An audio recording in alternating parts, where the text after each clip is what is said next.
was photo day for the Pirates All-Stars. Pedro Alvarez, Jason Grilli, along with All-Star lefty Jeff Locke, and of course three-time All-Star Andrew McCutchen getting a chance to wear the jersey that they will be sporting on Tuesday night in New York for the Midsummer Classic. And the Pirates host the Mets for the final 3 games before the All-Star break. Greg Brown along with Bob Walk. And Bob, good to see that Major League Baseball kind of righted a wrong in our minds. David Wright selecting Pedro Alvarez to be a part of that home run derby. It'll be a lot of fun. Yeah, I think that, at least in my mind, this whole episode here kind of means they need to tweak the selection process a little bit. But obviously, Pedro very deserving. He's going back to his hometown, New York, and the home run derby is all about those tape measure shots, the oohs and ahs from the crowd. It's all about the fans, and who better to hit the tape measure shots than Pedro Alvarez? And notice that bottom note, 53 home runs since May of last year, the most in the National League. Offense got a spark. Wednesday, Bob, they beat the Oakland Athletics 5-0 and collected 12 hits in 1 game. Well, what I really liked about that was that we didn't have to rely on a home run to score runs, that we were able to get a number of hits all in the same inning, something we haven't tried in a while, and that really always works out. You hit with runners in scoring position, you're going to score some runs, you're going to win some ball games. Jose Tabata trying to help the Pirates win some ball games. He'll be in right field for the 9th straight game. His last 8 ball games, he's hitting at a 400 clip. Jose Tabata and the Buccos taking on the Mets coming up next.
On Root Sports is brought to you by Toyota.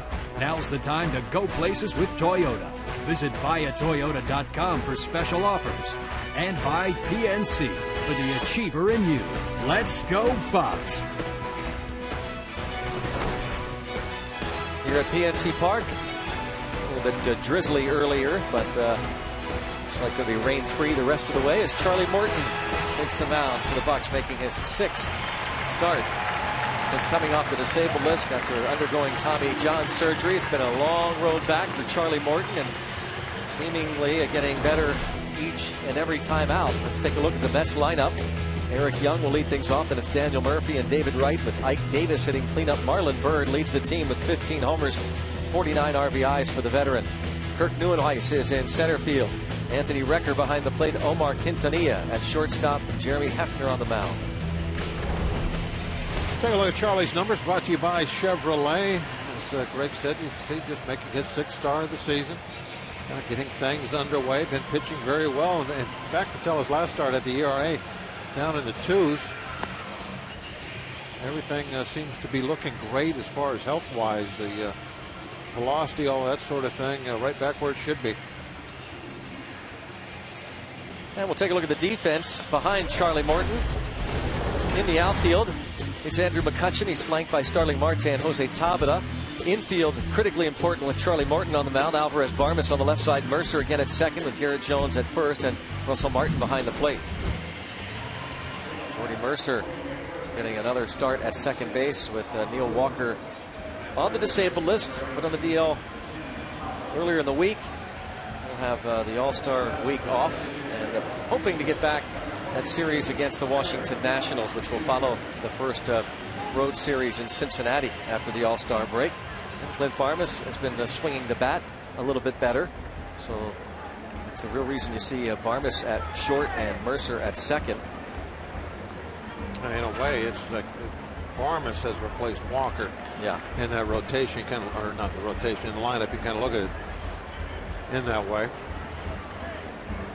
So the Mets, who've won 4 in a row and feeling better about themselves at 40 and 48. Pirates won 3 of 4 in New York earlier this season, and we're underway. It's a strike on Eric Young Jr. Talking to Terry Collins, the Mets skipper, he says one of the reasons the club is playing better. Eric Young Jr. has been a spark plug at the top of the order, and right away singles to center. Was required last month, and he's made a difference. Playing in his 22nd game. Leadoff single. And right away, it kind of highlights something about Charlie. He's going to get a lot of ground balls. It's hard to control where they're at. And hopefully it's one of those nights that the ground balls are going in the direction of the infield. Infield has to play well on the night Charlie pitches. Daniel Murphy takes ball 1.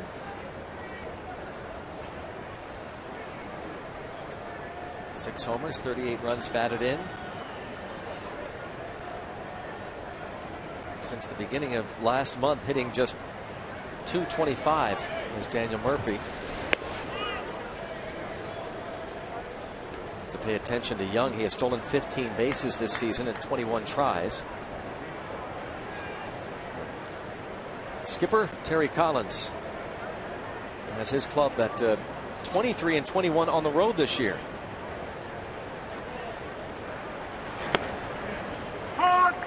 Ball 1 strike to count. Larry Vanover barking out the balls and strikes. Brian Gorman, the crew chief at first base, with Manny Gonzalez at second and Tony Randazzo, the third base umpire. 1 ball, 1 strike on the second baseman Daniel Murphy, and he pops this one up. Marte. 1 out. Now let's listen to the greeting David Wright gets, even though he did ask Pedro Alvarez.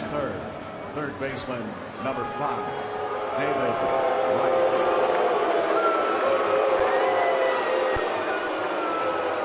Well, so they haven't made up yet.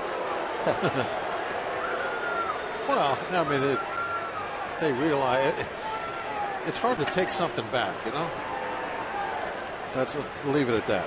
And the fans are responding to it.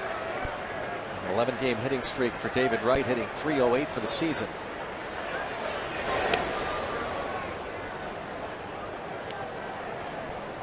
The team's captain, 30-year-old native of Norfolk, Virginia. 3rd in the league in on-base percentage. Runner goes, taken for a ball. Throw is strong, and they got him again. Russell Martin nails another base runner. The sniper. They don't get away from it.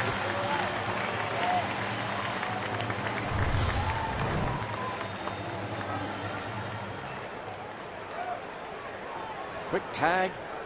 Yeah, right between the 22s, wasn't it? Yep. Laid it on him, Great out shot. easy. AGH can. Very nice shot. 1 ball, 1 strike now. Russell Martin throws out yet another runner. For Martin, it is his 18th runner he has thrown out.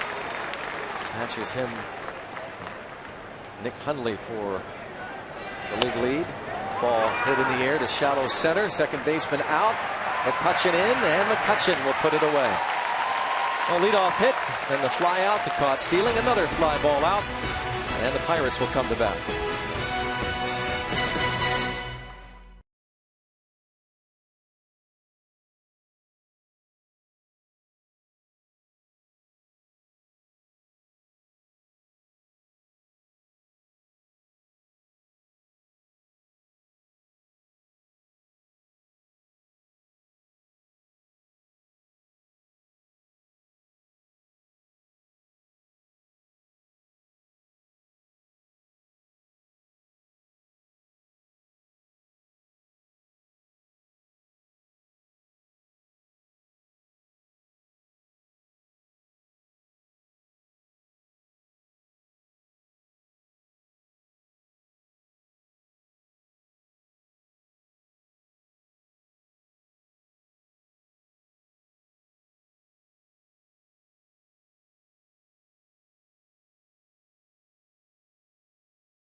NC Park.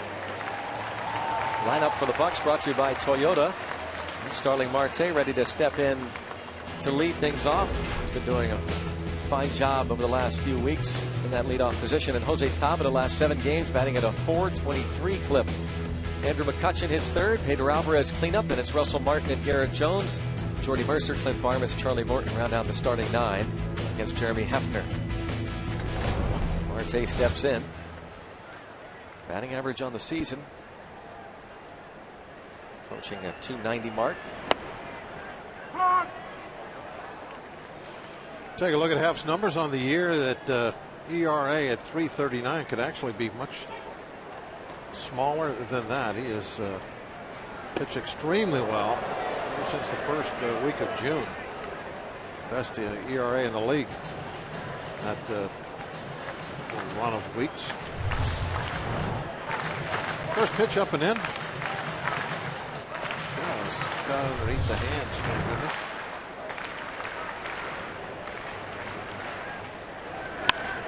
It's it to the shortstop. Quintanilla. Goes out Marte.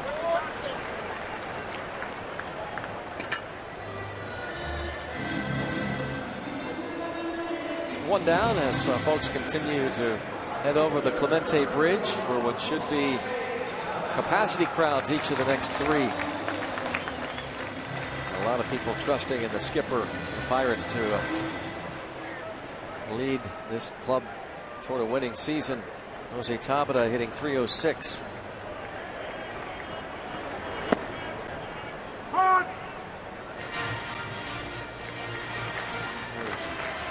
Clint really enjoying what he's been seeing this season. What's he say? Easy to please, hard to satisfy. That's his mantra. Well, fouled out of play, 0-2. That's a good one. I like that one a lot.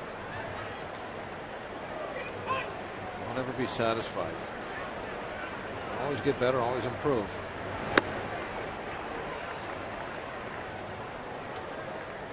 One-two count on Tabata. It's good to see him hit a ball into the gap the other day. That double against the A's. Bounce to the shortstop. No, Wright will pick it off and throw late to first. An infield hit. Jose makes use of those hoppers, doesn't he? Yes, he does. A major weapon for Tabata as a rookie. 3 or 4 hits a week he gets on these just high bouncing balls in the infield.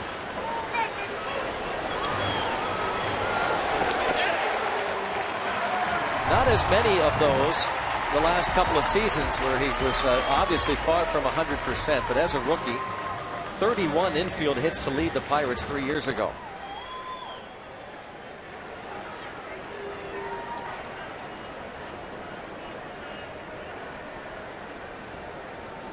He continues to hit the way he is and continues to play out in right field. A couple pretty good table setters in front of Kutch. Marlon Byrd out in right. And Pedro. 2 outs, and here comes Pedro Alvarez, who has an 8-game hitting streak going. Third baseman, number 24, Pedro Alvarez. Public address announcer Tim Tobacco announcing a new participant in the home run derby. It's Carlos Gonzalez. He's not going to play. The Barrel League leaders, home run leaders in the National League, but Dominic Brown won't be there either. No. And nobody has a better home run ratio in the league than Alvarez. Homers every 12.7 at bats.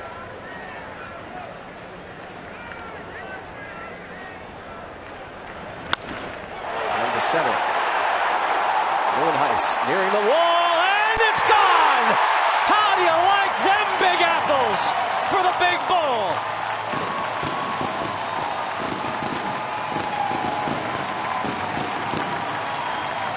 That's the way you answer, right? When you get snubbed. That's coming down. First pitch he sees. Into the bullpen. Into the bullpen with a big ball.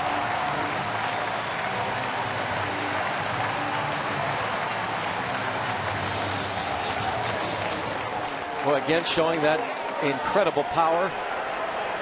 Just reaching down. Hitting that ball over the center field fence into the bullpen.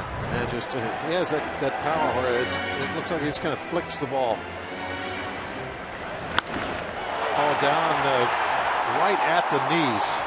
That's where they like to kind of pitch, is downstairs at the knees and into the bullpen.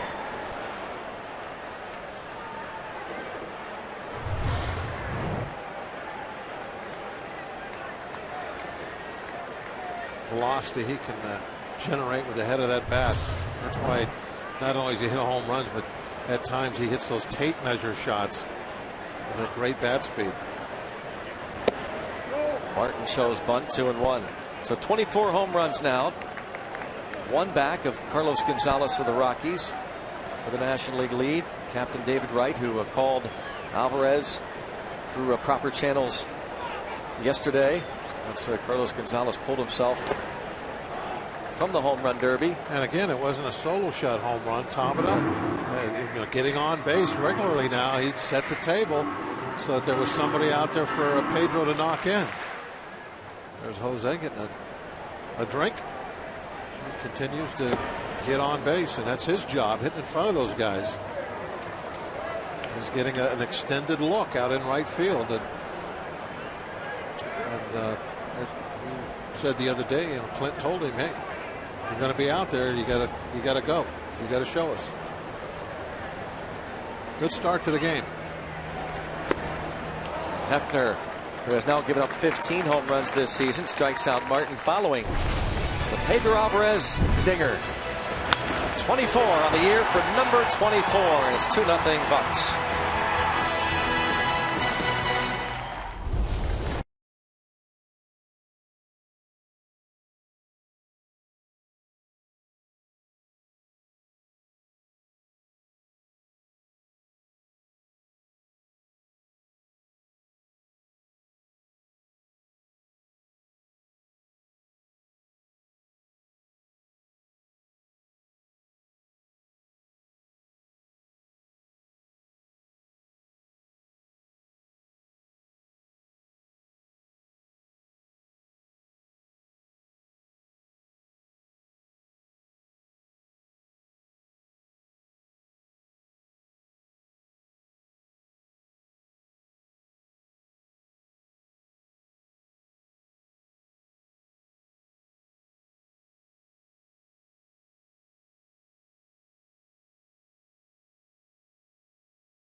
Pedro Alvarez homers again. I'm Robbie and Smikowski. Well, Pedro Alvarez, one of the 4 Pirates All-Stars, headed to Citi Field in just a couple days. And today when they got into the Pirates clubhouse, they found an extra jersey in there. They're All-Star jerseys, the bright orange jerseys. As today, Alvarez, Grilli, Locke, and McCutchen all posed for some still photos that are going to be used for promotional reasons for this Tuesday's All-Star game. And I asked those guys about wearing a Major McCutchen. His reaction was simple. Well, they're bright and they're really, really orange. But Jeff Locke, he was asked if it kind of has set in a little bit now that he sees his number 49 All-Star jersey hanging in his locker. He said, no, not really. I have one more start to go, but really it doesn't make much difference. But I think, Greg, you might agree, there might be a different opinion when he sets foot in Citi Field Monday night for the Home Run Derby and Tuesday for the All-Star game, that things might feel just a little bit different wearing that orange jersey.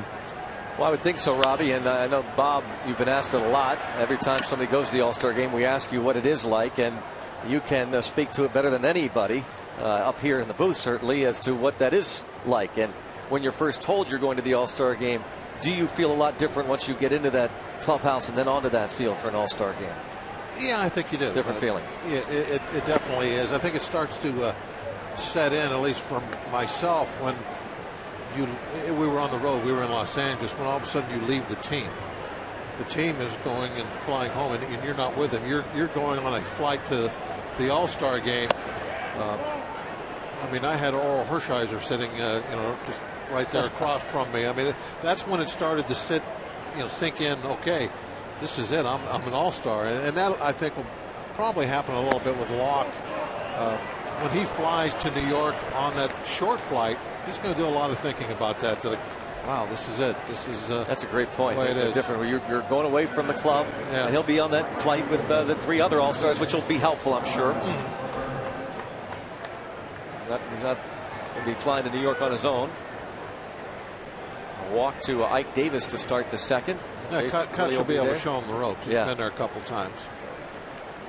I think about how Kutch is going to be like the tour guide, isn't he? Grilli, think about the emotions he's going to have.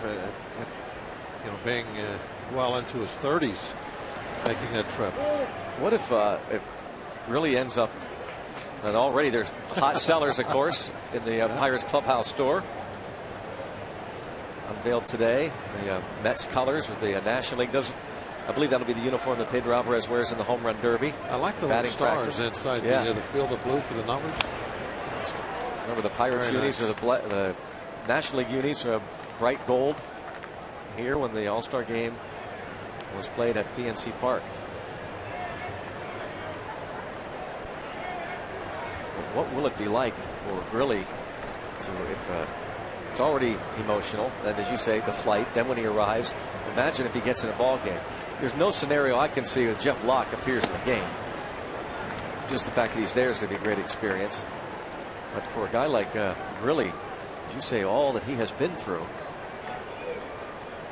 Well, they can pitch. I mean, he could. He's allowed to pitch. Allowed to. Yeah. I started and pitched Sunday and pitched in the game Tuesday.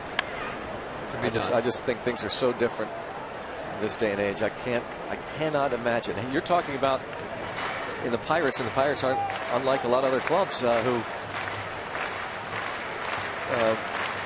Charlie Morton, for example, pitched 2 innings, was shut down, and didn't pitch another game for a week. I mean, you can see case after case where Pirates are extra careful with their pitchers. Bounce to Pedro Alvarez. Can they turn that into 2 against Marlon Byrd? They do. Big weapon for Charlie all the time is that double play ball. Cleans up a lot of mistakes. They get the leadoff hitter aboard, and he just gets a ground ball to somebody, and they're erased. One hopper. He's turned by Mercer. Charlie wondering about the bunt. Well, you know what he was doing right there. I think he was telling Charlie that I'm going to be back off the line. If there's any kind of bunt, you're going to have to help me out.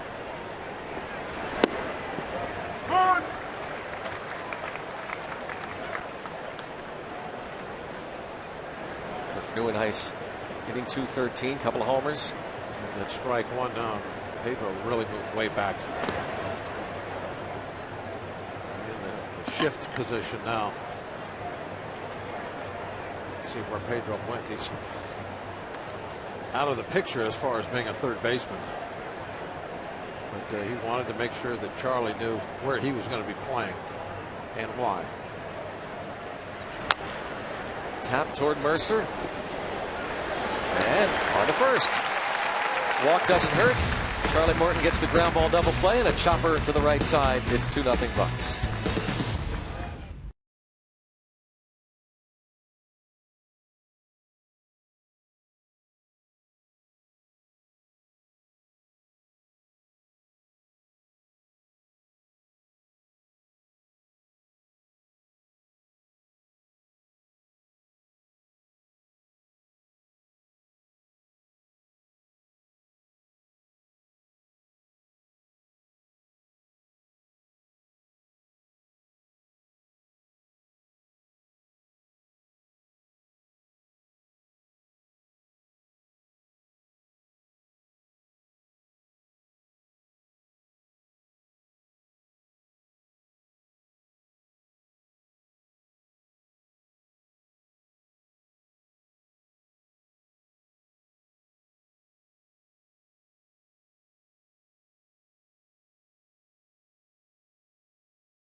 And Cimbelli Fireworks after the game tomorrow night. It starts at 7:15. Fireworks to follow. It's also an Eaton Park Scratch and Win Saturday. All fans get a scratch card good for prizes from Eaton Park. For tickets, go to Pirates.com. Game 2 of the 3-game series. Pirates and the Mets. A.J. Burnett on the hill for Pittsburgh against Carlos Torres. Matt Harvey will not pitch in this series. Rumblings that they're hoping Matt Harvey starts the All-Star game Tuesday in New York.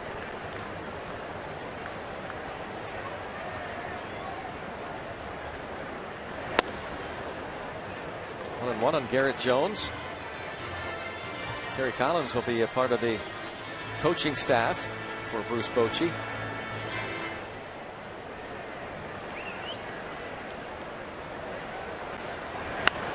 Hit hard but foul. That's Rick Sofield. Garrett Jones trying to get that bat going once again. Just one hit in his last 13 at bats.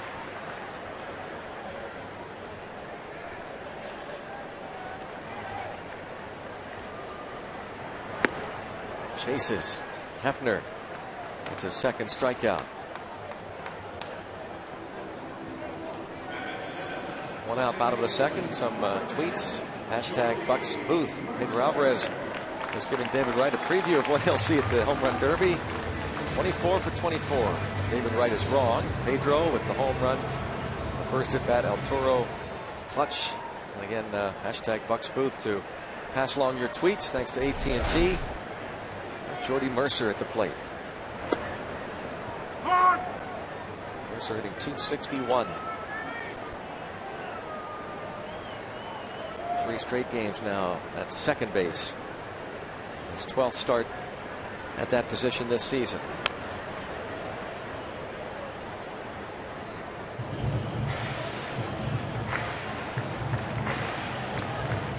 Mercer was 1 for 4 on Wednesday.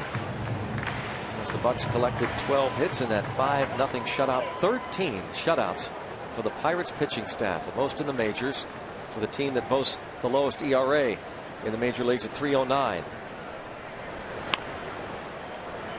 That's past third. Foul. Still 0-2 on Jordy Mercer.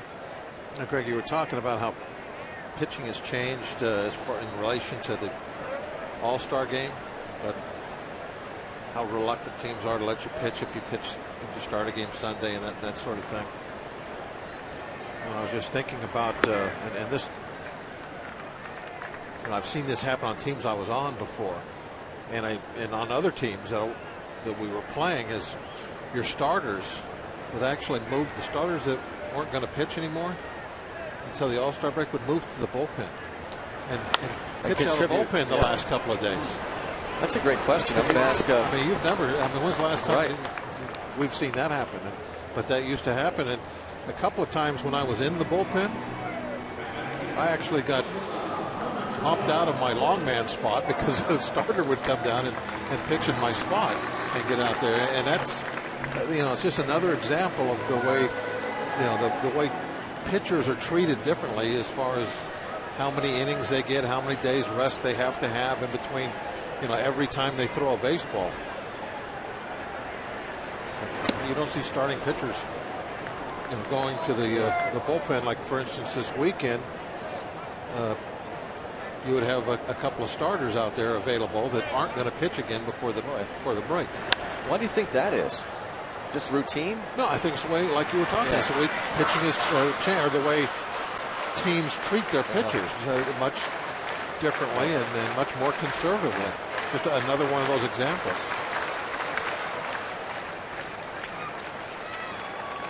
Francisco Liriano, who knows if he's got the numbers, that's for sure. Yeah.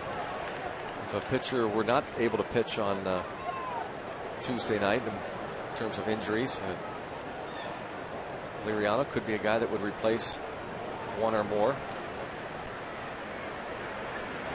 Still don't know about the catching situation as we head toward the final weekend. Yadier Molina is playing sparingly, and you and I talked about this earlier in the week. It's hard to imagine a scenario that Molina plays at all on Tuesday, so they'd have to have another catcher. There's a drive hit deep by Clint Barnes toward the wall, and a nice running catch there by Young.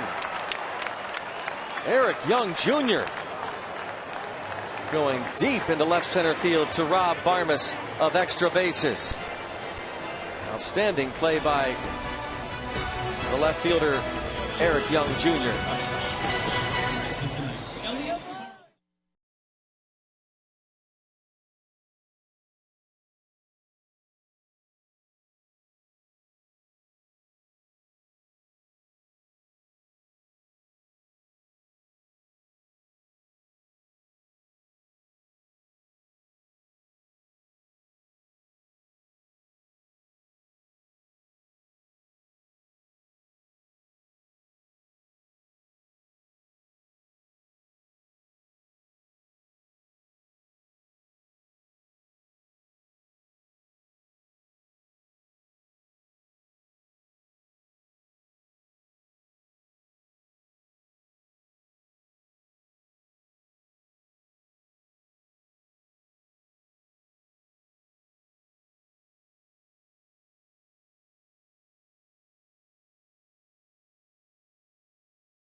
Edition of Sunday Night Classics, Shell versus Caputo, on Sunday at 8 o'clock here on Root Sports. The Shell versus Caputo Sunday Night Classics, again, that's Sunday at 8. Only on Root Sports you'll hear from all the particulars of that classic encounter on Sunday Night Classics. It's a great night to take in a ball game from the Allegheny. And a lot of youngsters on hand.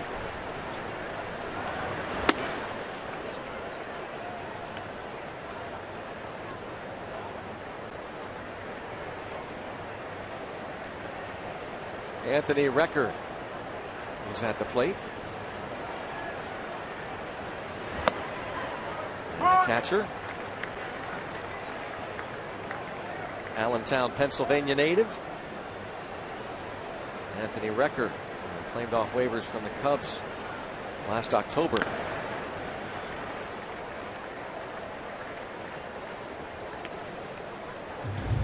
One and two. Bottom third of the batting order for the Mets.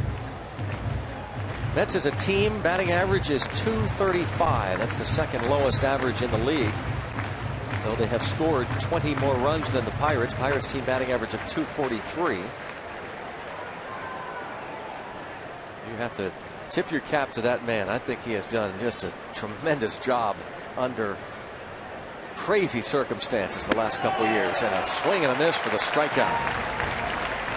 Charlie running the ball upstairs by somebody. Don't see that a lot. It wasn't much of a sinker here.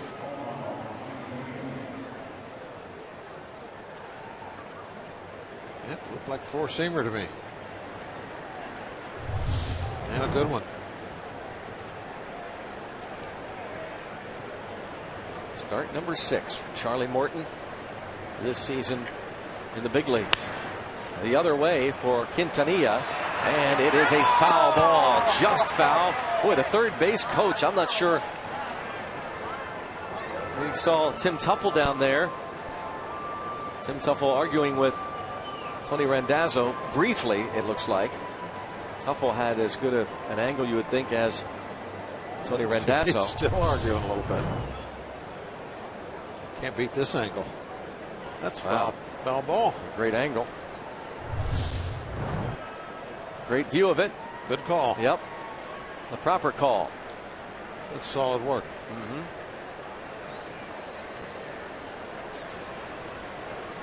So Quintanilla, the left-handed hitting shortstop, I think 246. Makes 1 ball and 1 strike on Omar Quintanilla.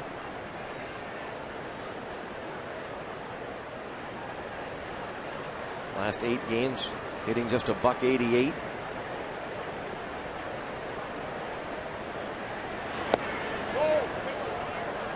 And 2-1.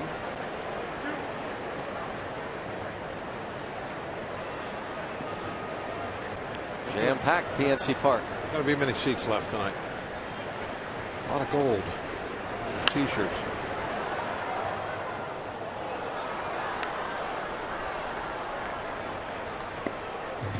Great sight.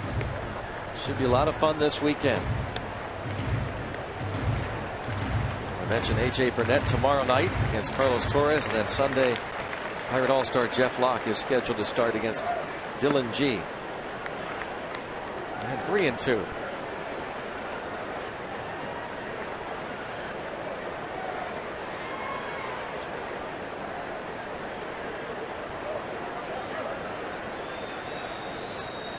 Keeping the ball down, except for that one pitch got away from him, up and away. That's on the hands for an easy third out. Second out. Second out, sorry. Quintanilla grounds to Garrett Jones for the second out on a free shirt Friday. A lot of gold.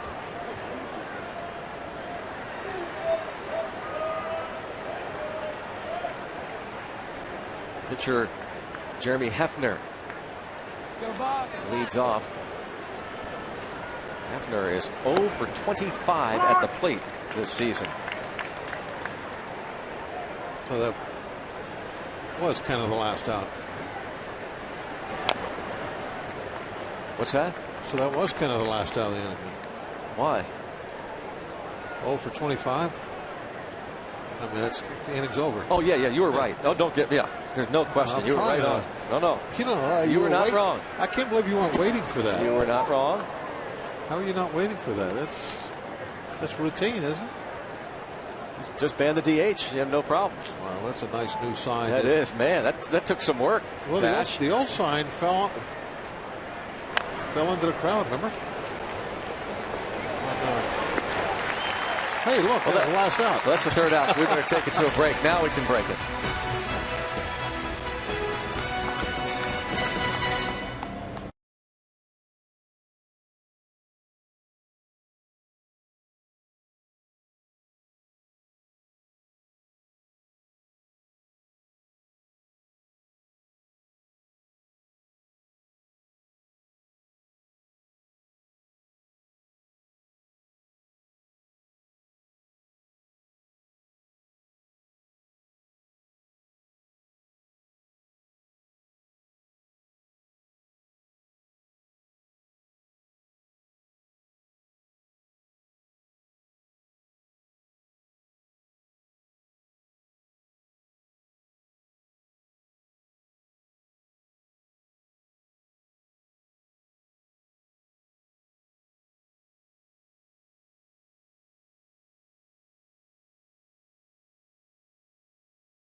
Baseball on Root Sports is brought to you by Barrel Automotive. We're driven to be better. And by Levin Furniture and the all-new Levin Mattress Stores. For a great deal on a new bed, shop Levin's. Let's go Bucks! MLB.com at bat is the #1 source for live baseball everywhere you go. Available for iPhone, iPad, Android, and BlackBerry 10. At bat delivers Pirates baseball with live audio, pitch tracking, stats, news, highlights, and more. Text at bat to 31826 or visit Pirates.com for details.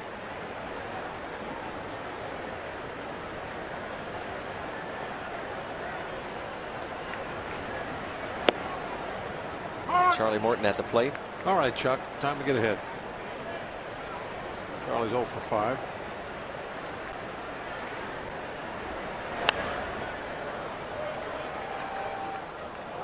Way up in the club level.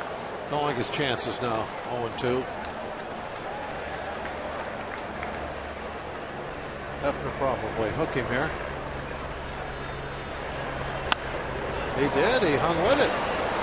Quintanilla.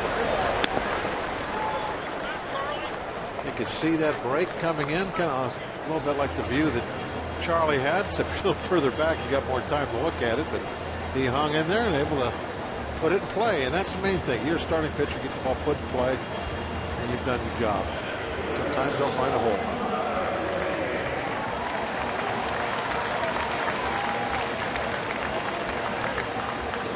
Two-0 Bucks.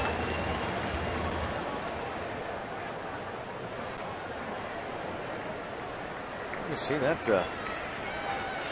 Yacht. I don't know that we've seen that recently, have we? Luxury cruises? It's been down for repairs, maybe. Oh, maybe.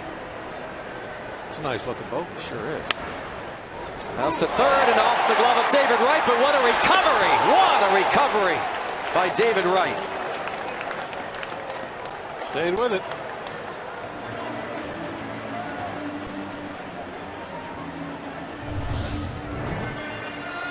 The ball's hit sharply. Wright played it off the heel of the glove. He just knocked it straight in the air. That's a nice looking play right there. Two-time Gold Glover David Wright staying with it. 2 down. And here's Jose Tabata, who reached on the infield single and was aboard when Alvarez homered. The Pirates today picked up a first baseman outfielder from the Orioles, Russ Kanzler. He was a former draft pick of the Chicago Cubs back in 2004. He hit .276, 11 homers, 49 RBIs at AAA Norfolk in the Orioles organization. The plan is to have him play a couple different positions at AAA Indianapolis, and Clint Hurdle said he was traded to help the big league club. Ball bounced to short on first, and the Pirates go down in order. 0-0, or rather 2-0 Pirates through 3.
To the 4th inning. Tonight's AGH Sports Medicine injury update. Jared Hughes, 15-day DL, right shoulder inflammation. He's rehabbing down in Florida. Injury update brought to you by our friends at Allegheny Sports Medicine, official medical provider of the Pirates. And I would think not too long after the All-Star break, Jared Hughes could be returning to the Bucks. Gulf Coast Lake Pirates. Got to be a little warm out of Pirate City nowadays, I think. You would think. So the top of the order, Eric Young began the ball game with a base hit up the middle, but was caught stealing by Russell Martin. Remind me that when Jared gets back, ask him how hot it was down there. Matt Harvey has been bothered by a little bit of a blister issue, so they're going to hold him out this weekend, and that would more than likely enable him to start Tuesday night in New York. Good. Glad they're doing that. I'd rather him beat the American League than us. That's fine. Yeah, help get home field advantage, exactly. right? Exactly. Beat the American League. Yep. Not us. Nice little play by Jordy Mercer. And we're seeing the ground balls now after at the first inning.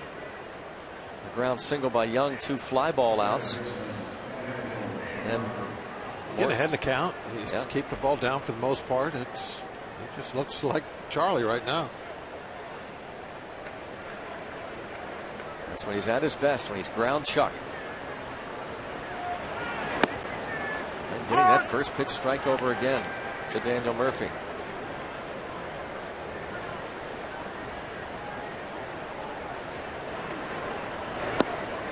Another strike.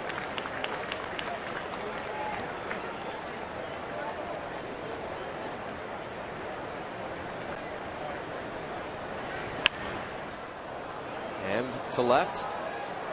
Marte over, trying. That guy ended up with it. Just back from the concession stand. Didn't drop anything. Oh, no, that wasn't that close at all. It was in there a couple rows. Marte was going to give it a go, though, wasn't he? Yeah.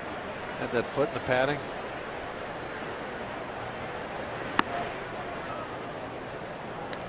Charlie again trying to work upstairs. A 2-strike pitch up.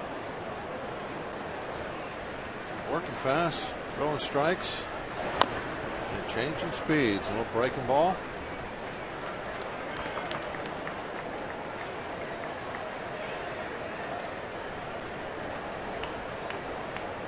Facing left-handed hitter Daniel Murphy. Lefty's batting .278 against Morton so far this season. There's a chopper. Here comes Parmas.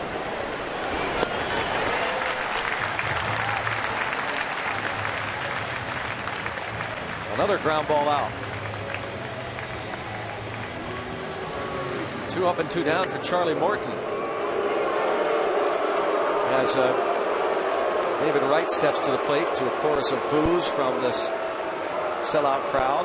You know what I like too, Greg, is in between his first at bat and this at bat, they put up on the scoreboard that he had changed his mind and put Alvarez on the team, but nobody really cares. No.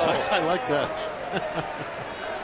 They applauded that Alvarez was going to be in the home run derby on Monday night, but it didn't change their attitude about David Wright.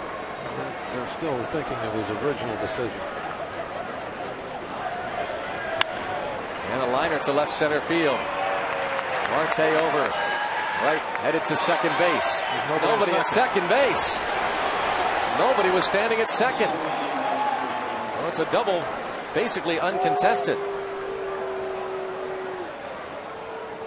Well, you know, Mercer, not a lot of experience at second base, more of a shortstop, and he was moving over to get into a double cutoff situation for third.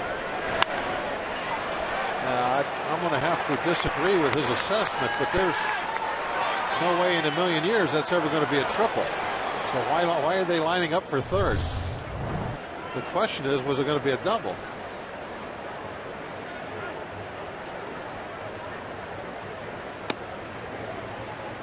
Mike Davis takes ball 1. And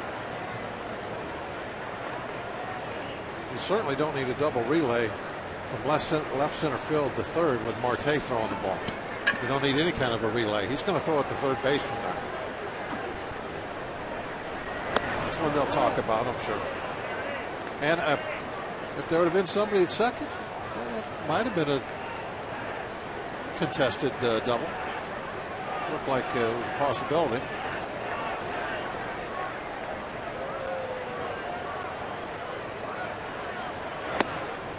Falls behind Ike Davis. 3-0. He walked Davis on 4 pitches to lead off the second. Ike Davis recalled from the minor leagues a week ago from Las Vegas. Spent 3 weeks down there.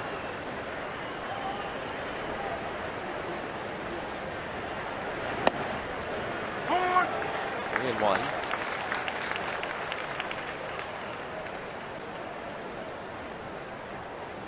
Davis, who essentially spent each of the previous 3 seasons in the big leagues. Bit of a surprise that he was optioned to the minors after struggling mightily first couple months. Bouncing ball, and even though Morton fell behind 3-0 on the 3-1 pitch, he gets Davis to bounce to Mercer, ending the top of the 4th.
PNC Park. Join us this Sunday, 1:35, Buccos Mets, and all kids 14 and under take home a tumbler cup just like this one thanks to Mrs. T's Pierogies. Come early for the #1 Cochran Family Fun Zone on Federal Street and stay after the game.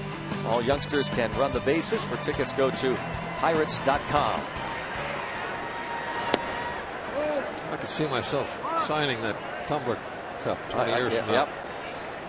Part of the giveaway from the auction the other night was the Bob Walk mug from the '94 All-Star game.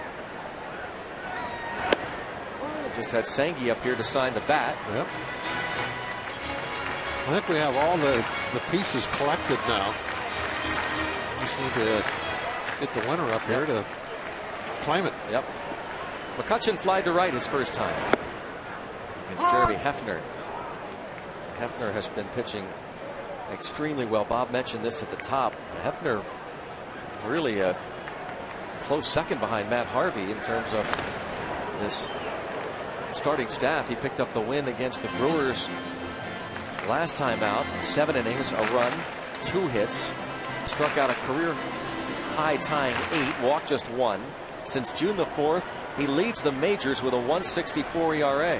Yeah, he certainly did something at that time to change his year around. Fly ball toward center fielder Neuenhuis. Well, let's send it down to Robbie Ince-Mikowski, who might have more on this Jeremy Hefner.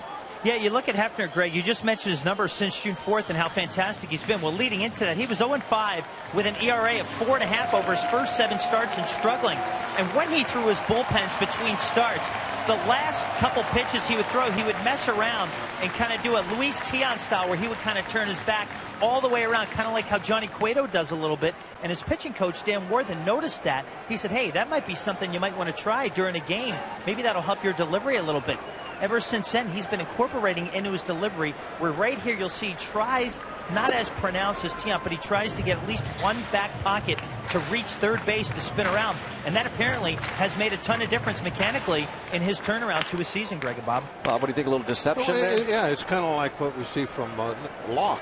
Now, Locke got that little bit of a turn. Not like Cueto. Cueto, I mean, you can see. He's the full turn. Yeah, like Tiant used to. Like, several guys over the years have done. But you're trying to get that timing and that hip rotation, and that's what all the wind-up is all about anyway. And that seems to help him when he gets that little extra turn, so that when the shoulder comes around, the hips rotate, everything is in time with the arm coming through. It's just almost identical to the hitting stuff that you hear hitting coaches talk about, and regular players talk about, keeping that front side closed and keeping the bat through the hitting zone. You're trying to keep your arm through that, well, for lack of a better word, that pitching zone. So you get that little bit of a turn, get your hip toward home plate. That's another reason why some guys, they don't want to be real quick home. Like we talk about AJ not being real quick to the plate when there's runners on, because you lose that little bit of a hip turn if you're trying to be real fast. And that also, what Robbie was talking about, highlights the importance for starting pitchers to have that time in the bullpen in between starts, to kind of mess with little things like that. You and I were having a discussion about this, I think, a couple of weeks ago, about guys in the bullpen not really having that luxury to do that sort of thing. They're up, they're warming up. Relievers. They can't really ever have that luxury to go to the bullpen, kind of mess around with different deliveries. Chop to David Wright, and on the first to get Russell Martin. So the Pirates go down 1-2-3, and boy, Hefner has given up just 2 hits. The Alvarez 2-run homer in the first.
From Make-A-Wish was our honorary bat boy, 13 years old from Erie, PA. His mom, Charlene, his dad, Mike, are here, and he brought out the lineup card.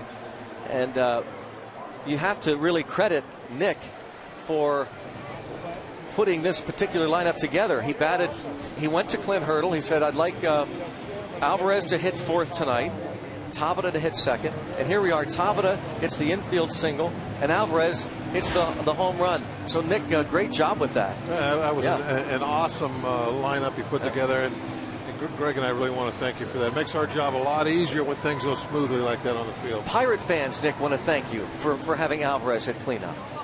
He says you're welcome. Having a good time tonight? Yeah. Nick just between innings was drawing on Bob's telestrator, making the gypsies in the trailer crazy with the drawing he was having. Drawing some nice birds out there. Yeah. Of course, the high mom. I like that too.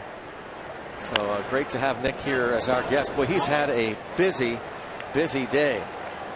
Starting this afternoon, he was given a personalized black jersey that he's wearing, a uniform pants, Nike custom-made Kutch sneakers, Andrew McCutchen sneakers. He met Andrew McCutchen. Ball hit in the air. Toward right, Tabata. Whoops! Hey, Mercer says, all right, I'll do it this way. Yeah, somebody needed to, Tabata needed to take charge of that one. I wonder if Tabata lost that up there in that gray sky. And that's his ball, but Mercer had to make the fine over-the-shoulder catch. I think Tabata looking down a couple of times at Mercer.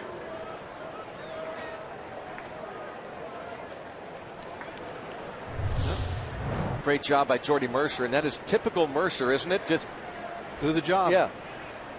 Just professionally head out there to shallow right field, and didn't hear Tabata call for it, so make the over-the-shoulder catch on the Marlin Bird pop-up.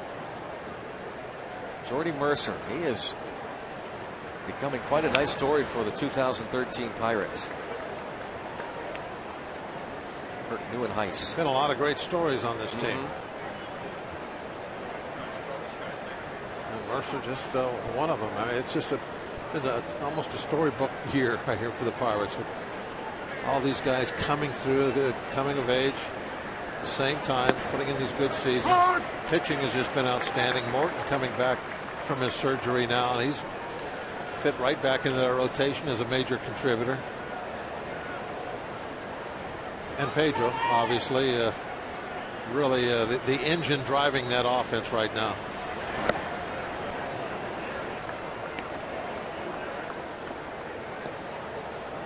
Garrett Cole's been a great addition to the staff. Talking about him ever since he was drafted by the Pirates, about the help he's going to give us, and now here he is doing a good job.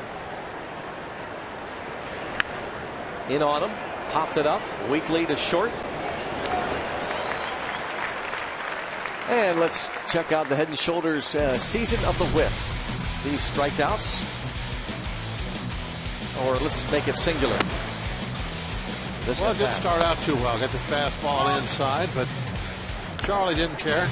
Comes right back at him, throwing strikes. And upstairs with a strike three fastball. We've seen that several times tonight. Charlie adding a little something to his repertoire tonight.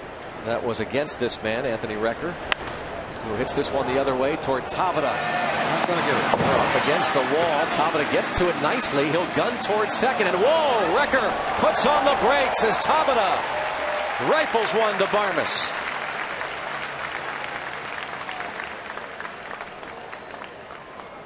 Tabata was a guest on the pregame for the radio today, and he was talking about how he's learned to play this right field, the short wall, and takes pride in doing just this, keeping guys that hit the ball over his head to a single. He has really adjusted well to the right field after playing left when he first got up here in the big leagues. And as we talked about a lot, Greg, he is always idolized, as a lot of the Latin outfielders, Roberto Clemente, and he knows he's got that special feeling standing in the right field wearing that Pirate uniform. The 21's right behind him to remind him all the time.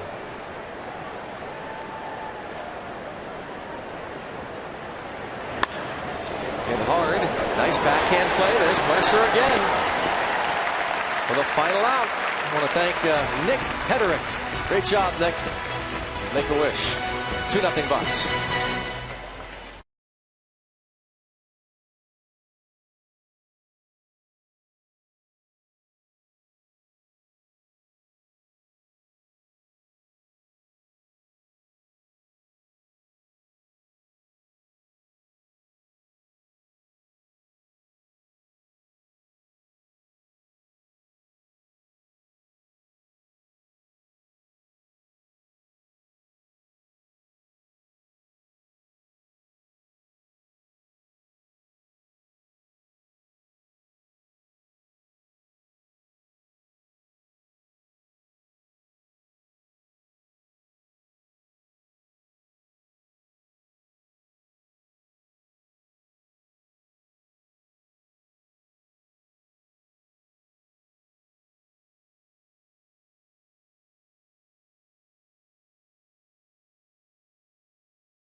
Presents the road ahead for the Buccos against the Mets. Carlos Torres for New York tomorrow night against A.J. Burnett, and then Sunday afternoon. Final game before the All-Star break. Dylan Gee against Jeff Locke. Road ahead for the Bucks. Heading toward the end of the first half of the season. A.J. Burnett foregoing the rehab assignment and doing just fine his last time out. 5 innings of work, his first start in a month. Anxious to see how A.J. Burnett performs tomorrow night against the Mets. Garrett Jones struck out in the second, facing Jeremy Hefner. And just gets under that one. Way up there. Can't see it. Shallow right. No, I can't see it. Yeah, tough. I thought he couldn't see I it. understand. Hey, happy birthday to our technical director, Chuck Whitlock's 2 kids. Colton turned 5 yesterday, and Raylan turns 2 today. How about that? Happy birthday. Our TD, Chuck Whitlock's 2 kids. Future TDs. Kids. Yep.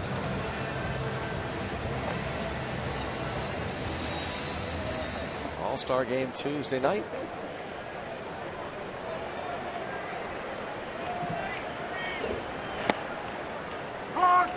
Strike on Jordy Mercer. He bounced to short in the second.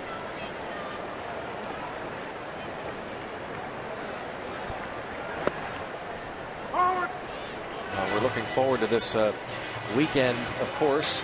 The 3 before the break. The Pirates looking for at least a couple W's, perhaps against the Mets, before going into the break.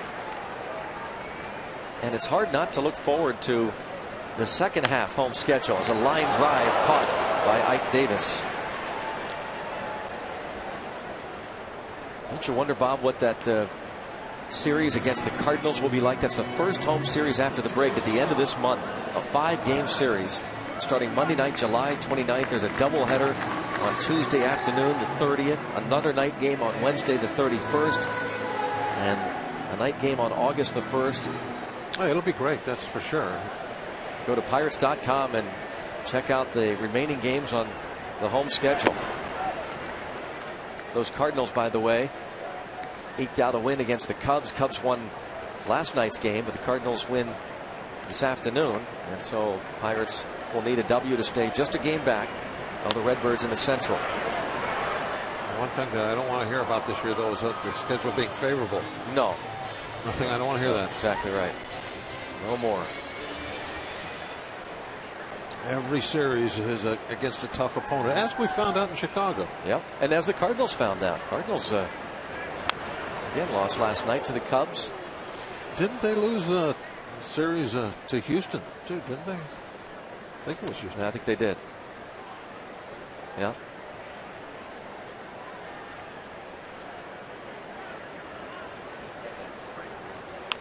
Ball bounced toward third. Nice little pickup again by David Wright. David Wright flashing that gold glove at third. The Pirates go down in order.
Baseball on Root Sports is brought to you by Day Automotive. We're going to make your day. Let's go Bucks. And let's check out our Day Automotive Day in Pirates history. July 12, 1997, Francisco Cordova and Ricardo Rincon threw a combined 10-inning no-hitter against the Astros at Three Rivers. Only combined extra no-hitter in Major League history. Thanks, Day Automotive. We're going to make your day. And the last 4 no-hitters by Pirates pitchers, that combined no-no by Cordova and Rincon against Houston. Oh, they were coming fast and furious there for a while. Yeah. John Candelaria. 7-year period had 3 of them. Doc Ellis against the Padres. Bob Moose, 1969 against these New York Mets.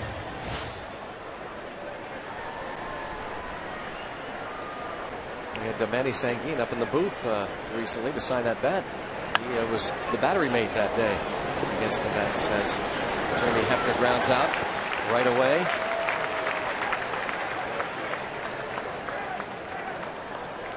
One down.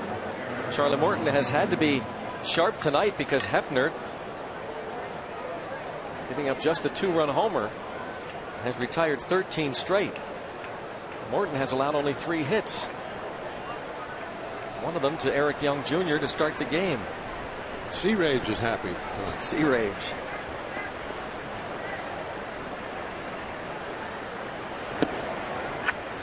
Getting out ahead again.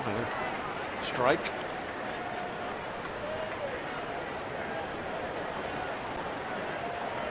Ten outs recorded via the ground ball tonight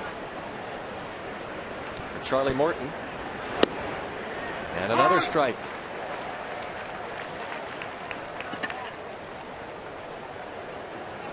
Right. Keeping the chart.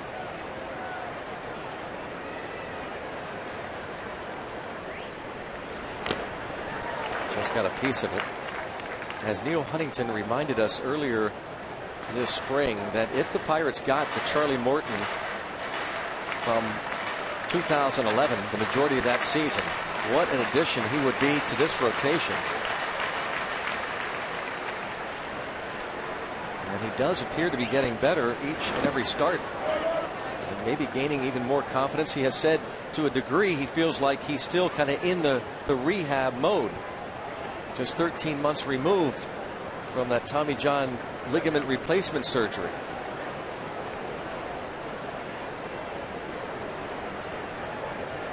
Well, Greg, in a way, just past Alvarez toward left. Here comes Marte. He's going to gun towards second base. No, didn't get him, but what a play Marte made to make that close. That was amazing that it could be that close on somebody that can run as fast as Young. That's one of the best plays you'll ever see out that wasn't recorded. Yeah. This won't get much play, but it should. It was just a jam shot that just tucked inside the chalk. And look, the ball is going to kick way over there, far into foul territory. Boy, was that close.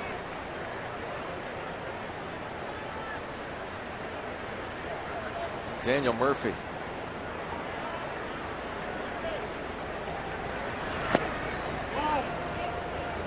I was about to say, but you can see some reasons why Morton may. It's always a maybe, but Marte out that he could even be better than he was in 2011 because of some different things he's doing now that I didn't see before. He's been throwing a real good curveball to the back foot of the lefties. Is he going to be able to continue that? Who knows? And then tonight we're seeing him get swings and misses from lefties and righties on some fastballs, 2 strike pitches up above the letters. It's not just, okay, sinker, sinker, sinker, this is what I got. Now, can he make all this work together and still throw strikes? That's something that we'll have to wait and see about. It's a little bit different than the Charlie we saw in 11. That's my opinion.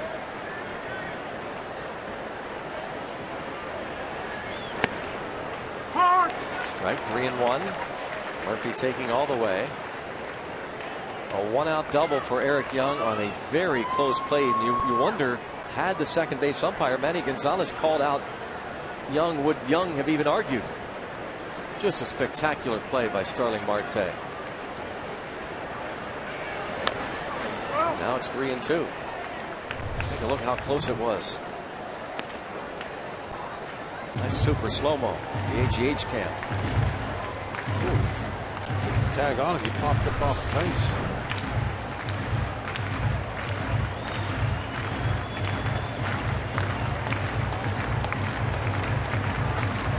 Close at second. Young's second hit. Marte gunning the 1-hop strike to second.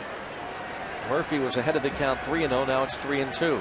He's flied out to left and bounced to short. David Wright on deck in a 2-0 game.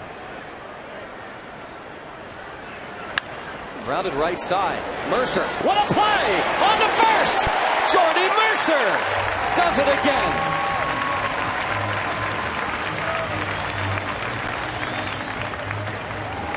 Well, these kind of plays that really come in handy all the time. But when Charlie's on the mound, you get a lot of opportunities to do this sort of thing. He's going to get all those ground balls, and the infield has to be up to the test. And when they're making plays like this behind Charlie, and Charlie's throwing the ball over the plate with consistency, throwing strikes, going at the hitters, you're going to have a good game. Infield always important, but it's incredibly important when Chuck's out there. Shallow right field. David Wright will bring home a run. Oh, look at that ball. Almost came to a stop when it hit the ground. Just an absolute jam shot. 2 jam shots this inning. Got the Mets a run. 44th RBI for Wright, his second hit of the night. That ball just ate him up. That's the ball when it hits. It looks like a Steve Glass wedge.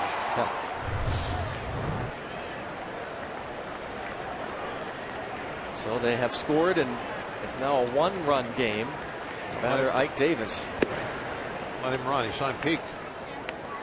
He has 14 steals. He's only been caught twice.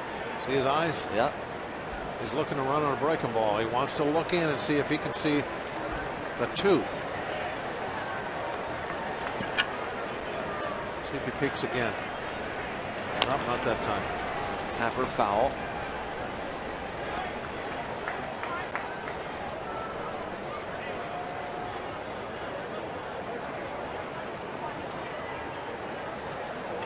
If you know you have a runner that likes to peek in and try to check out the sign so he can run an off-speed pitch, and the way you combat that is you got to throw over to first base once or twice before you come to a stretch. As you're looking in for the sign and the catcher starts dropping signs, turn and throw right then. Try to catch him looking in instead of watching you.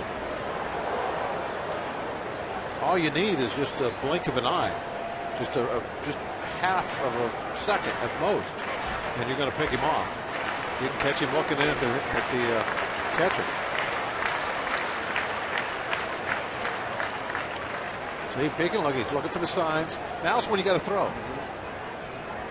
When the signs are being flashed, that's when you got to throw to first. And there he goes. He saw the curveball. Yeah, he saw it bigger than heck. Right there. Saw the curveball, took off.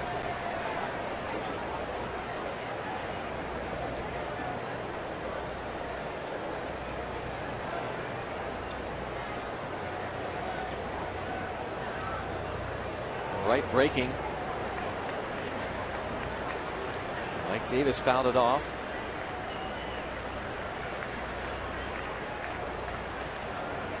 Now Morton steps off.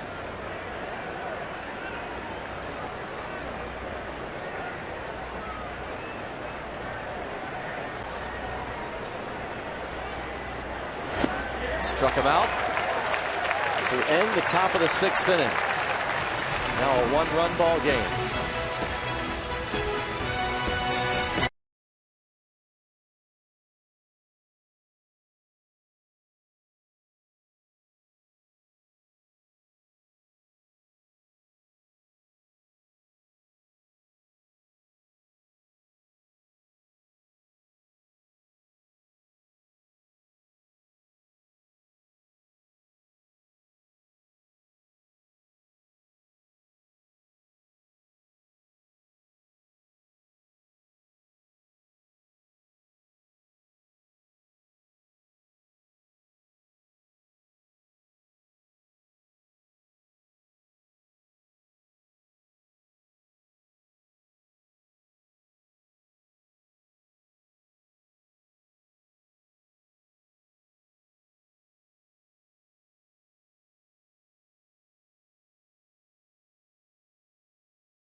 Welcome back to PNC Park into the bottom of the 6th inning.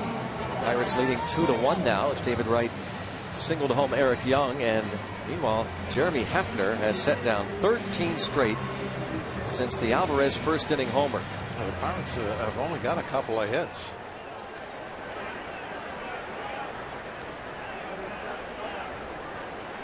And luckily, they came together, and one of them was a home run.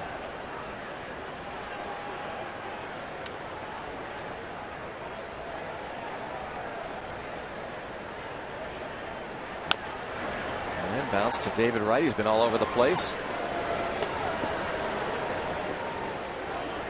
14 in a row retired by Hefner. As advertised, this fine young right-hander of the New York Mets, Jeremy Hefner. What's Parrott up to? No good. No good. He is up to no good. I hope so. He's bounced out twice. Wright made a fine play on him in the third.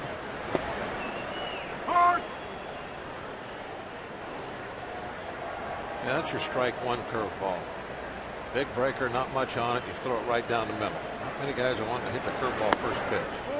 And you get ahead, then you got to throw the next one out of the strike zone, which you did. It's pretty basic 101 stuff, but that's what pitching is, spacing. You don't have to be a rocket scientist to pitch. Marte down the left field line. Now it's Marte's turn. To Marte. As Young picks it up. It's a double for Marte with one away.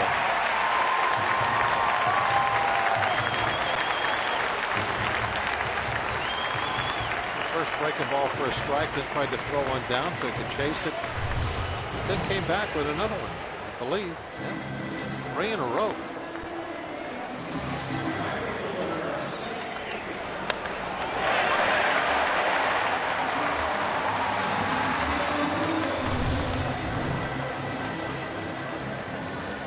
Sometimes you just have to throw something different. Basic stuff. Yeah. Yeah. 3 slow hooks in a row. You know, the first one you're going to get that strike. They're going to look at that. But then after that, you've seen it. Especially when he laid off the bad one. Now you know he's seen it pretty good. And then he brought it right back up in the strike zone for him to hammer down the line. It is a crowded ballpark tonight.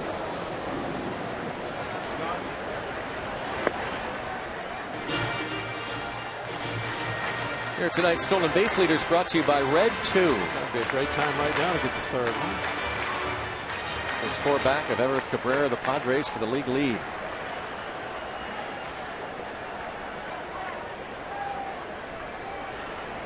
Murphy coming in behind the back, bothering him a little bit.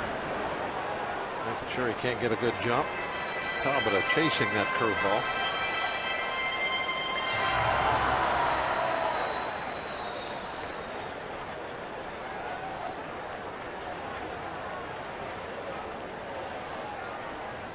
You can see Murphy standing right almost behind second base. See him start moving in. That really makes it tough to get a jump as a base runner. It's a neat shot. You get the look of what the pitcher is going to see when he glances back. There's his second baseman. He's right in line with the bag. Easy for him to just take a couple quick steps in, and he's right there to accept the throw. Well, Marte, he kind of has to play it like he's being held on at first. And now caught between second and third. Hefner didn't know what to do. He finally throws to third. They've got Marte, and he will be tagged. And a comebacker, Marte is retired. Marte, not a good bit of base running there, obviously, but I thought they were going to let him off the hook.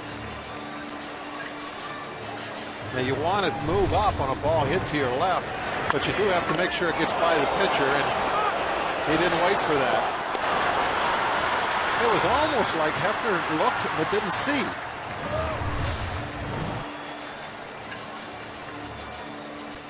That was really odd. I wonder if Ike Davis, the first baseman, was maybe continuing to point. Go right there, go there, because he looked back and acted like he never saw him, and then turned to make the throw to first. And then either somebody was yelling at him or something, and he changed his mind. Shortstop Quintanilla guns it to second, so the force there. And that does it for the Bucks through 6. 2-1 Pittsburgh.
Bank teaming up to bring you discounted PNC check card dates every Friday and weekday matinee game this season. All PNC Bank customers using their check cards get up to $10 off outfield box, lower outfield, outfield reserve, or grandstand seats.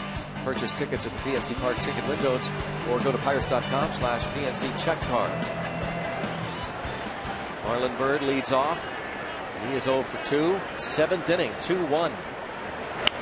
And a liner to Pedro Alvarez. One pitch, one out in the 7th inning.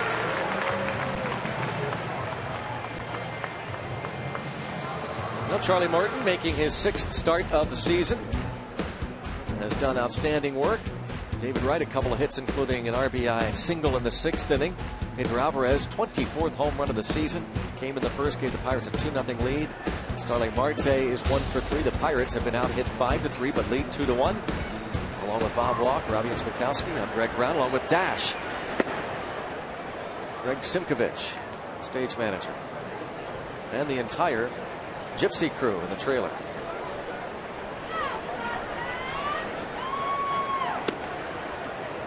Andy Costco and Pete Toma controlling things down there.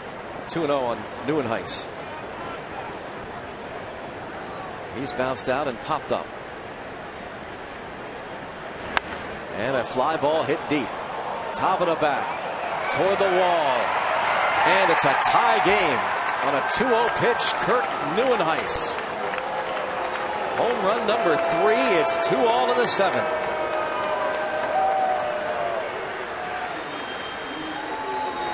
Fell behind and a lefty got him.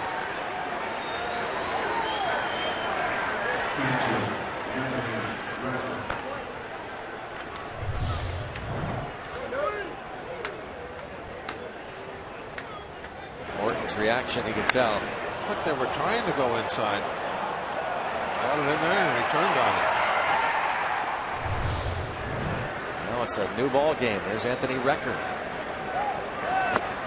Look out. That hit the stones. He's going to have a nick in him.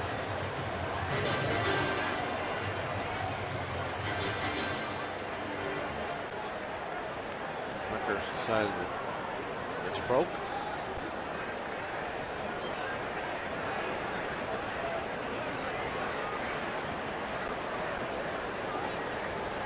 Oh, 1-1 the count, and that is the 3rd home run that Morton has allowed, and this is his 6th start.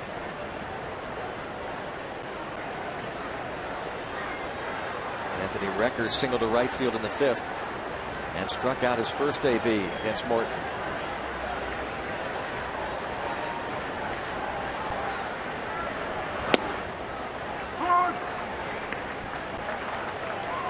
Nothing in 2 on Anthony Recker.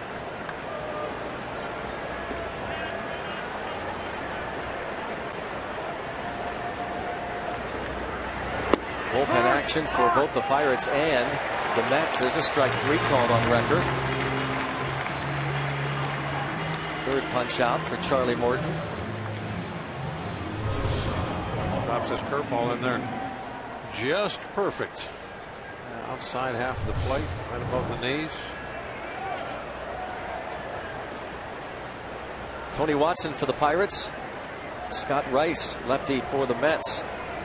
Pedro Alvarez due up to a lead off the bottom of the 7th.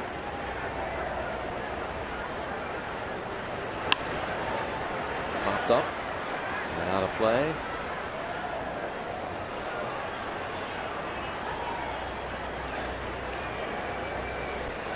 Yeah, thumbs up for that play. Everybody coming over. High fives everywhere. Oh, don't knock him over. Yeah.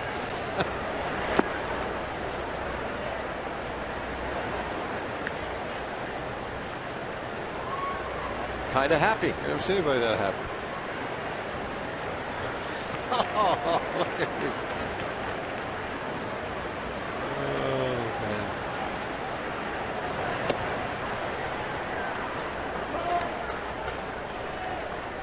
Two balls and a strike on Quintanilla. Mets getting a 1-out home run from Neuenhuis. Neuenhuis, who hits his 3rd home run of the season.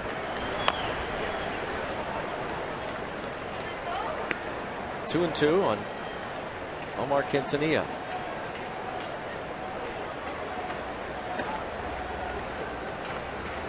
Scott Rice. Mets bullpen has been outstanding this month. 1.70 ERA in July.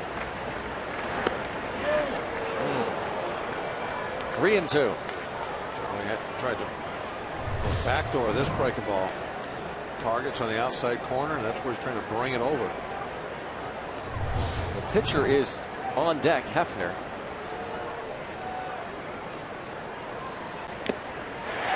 And another strikeout, back-to-back for Charlie Morton, following the home run that tied the game by Nieuwenhuis. We'll keep it right here.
Bottom of the 7th inning, and Pedro Alvarez leads off. He gave the Pirates a 2-0 lead in the first with his 24th home run of the season.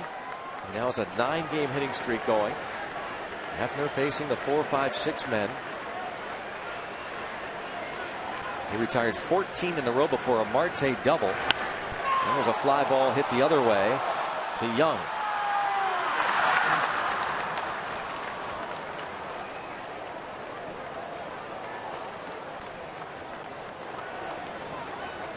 One out.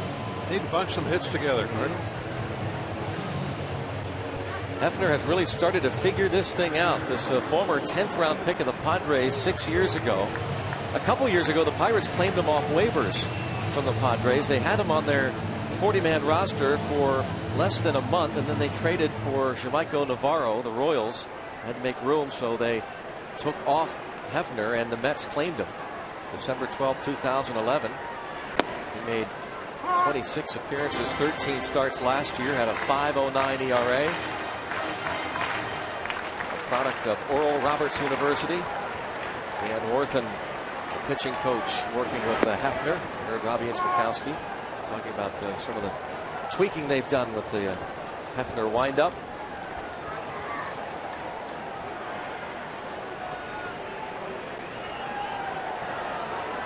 Perkins, Oklahoma. 1 ball and 2 strikes. And the Mets have some talent pitching wise.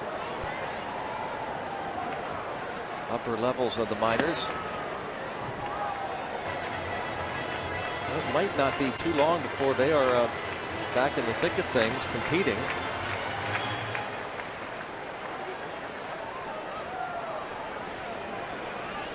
2-2 on Russell Martin. And now 3-2. Hefner has not walked a batter tonight. He's walked 24 unintentionally in 107 innings this season. Jones to follow. And still 3-2. See the pitch count. Very good shape.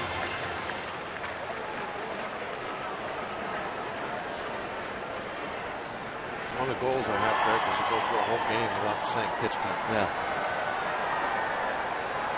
I'm going to try Sunday. Right.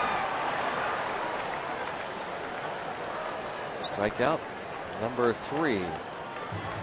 On tonight's all new Inside Pirates Baseball, the Bucks rake in the most All-Star selections since the 1981 team. See how Francisco Liriano puts on a show during batting practice. Recap our plays of the week and much more. Inside Pirates Baseball is presented by Allegheny Sports Medicine. It debuts tonight after Pirates postgame here on Root Sports.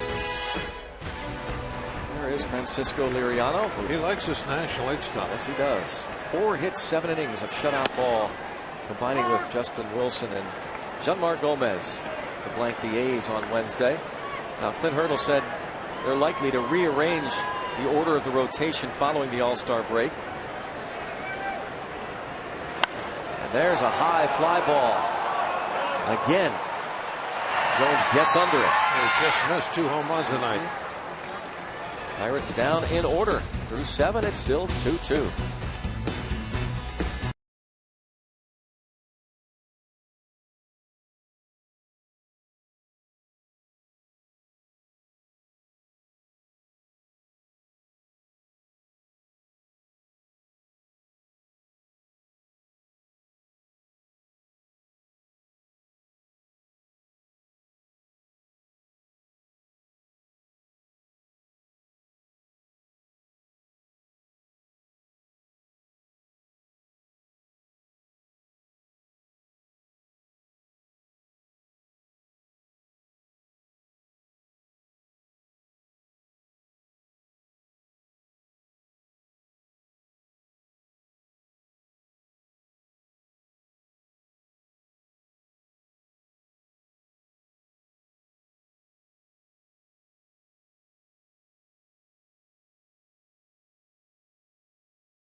Those beautiful shots courtesy of our HEH cam. 2-2 ball game. On to the 8th inning along the Allegheny.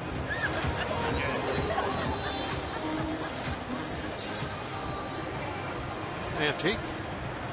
Is that old, you think? Looked old. It did. Yep. Mark Melancon comes on for the 8th. Beautiful numbers there. Yeah, that's got to be.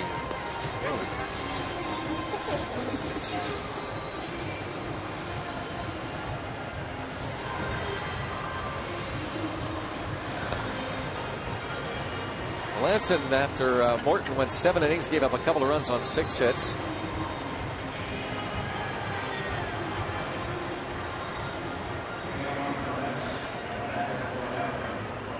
Mark Melancon try and keep this a tie game, and Pirates will try to do it against the bullpen as Jordany Valdespin bats for Hefner, who went 7.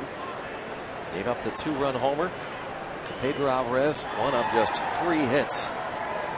There's a win to be had by somebody from the pin. Who will it be?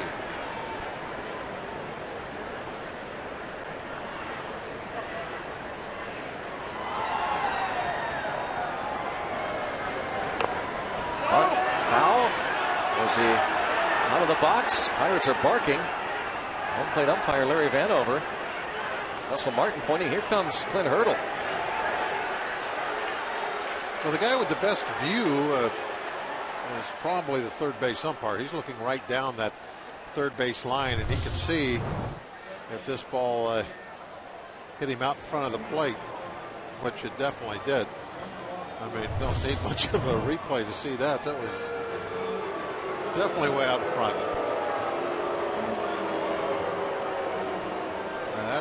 I thought it was going to be close. That didn't even look close to me. No. I mean, he ran forward before he made contact with the ball. I don't know how they missed that.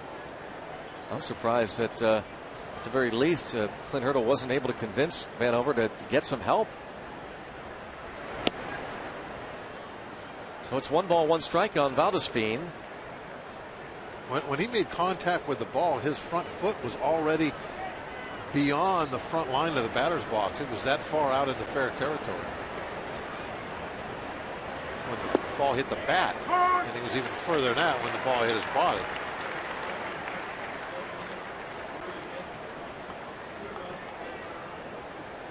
It's another beautiful picture of this spectacular ballpark as the sun sets.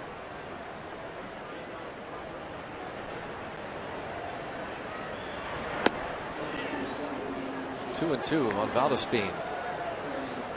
That's for Hefner. Valdespin heard it from his manager and some of the players back in May when he hit a pinch hit home run off of Jose Contreras. His team was down a bunch in the 9th inning, and he strikes out. 1 up and 1 down for Mark Melancon. Takes care of the pinch hitter.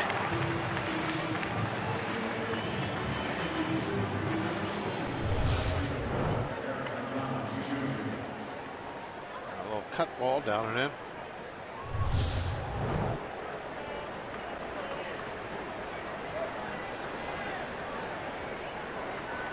Mark Melancon, certainly an all-star caliber first half this season. 0.85 ERA, the lowest among National League relievers. Strike on Eric Young Jr., who has 2 of the 6 Mets hits. He scored the tying run. David Wright pop single with 2 outs in the 6th.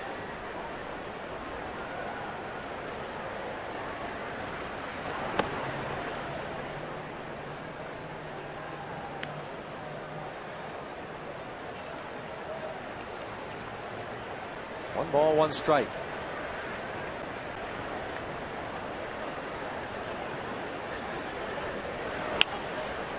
And the other way, foul.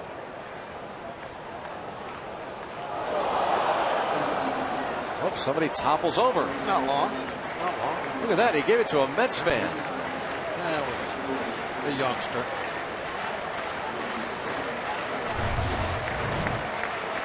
You got it. You got it. Nope, missed it. So, that hurt. That's concrete. There you go. Now. There you go. Down on strikes goes Young. Back-to-back Ks for Mark the Shark. I know who that guy was, too, by the way. He's number 36. The strikeout pitch.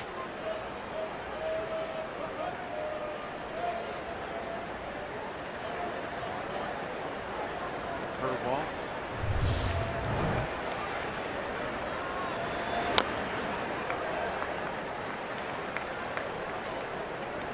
Part of the sellout crowd, the 7th sellout of the season, 39,036. Friday night, so the Pirates and the Mets, game 1 of 3. And a line single for Daniel Murphy to left.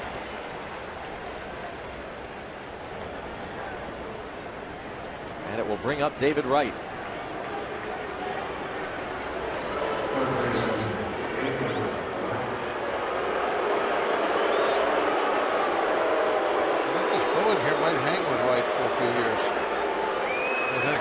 few years. But you say a few more innings. I don't think anybody's going to forget. Still giving it to him every time he comes to the plate. 2 for 3 in his career against Melanson with a couple of walks and a homer.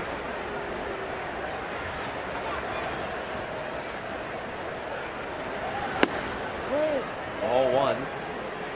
Good first pitch. Third in the National League, 403 on base percentage. He's 9th in slugging.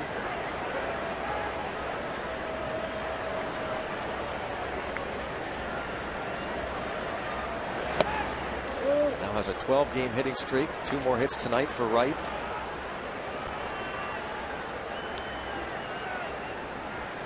There you see it. Over 39,000. 7th sellout.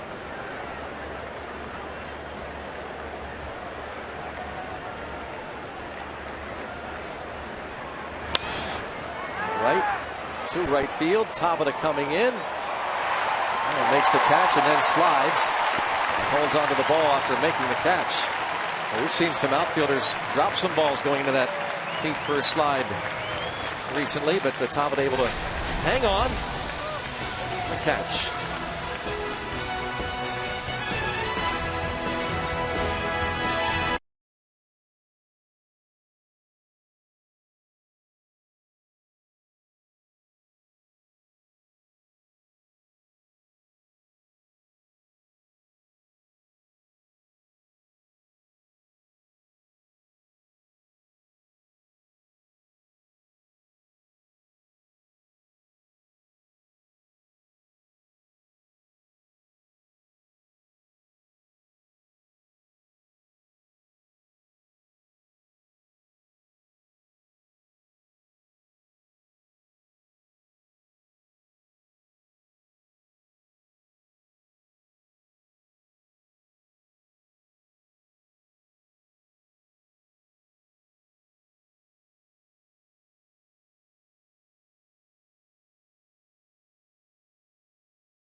Pittsburgh Pirates and may not be reproduced or retransmitted in any form, and the accounts and descriptions of this game may not be disseminated without the express written consent of the Pittsburgh Pirates. 2-2 going to the bottom of the 8th inning at PNC Park.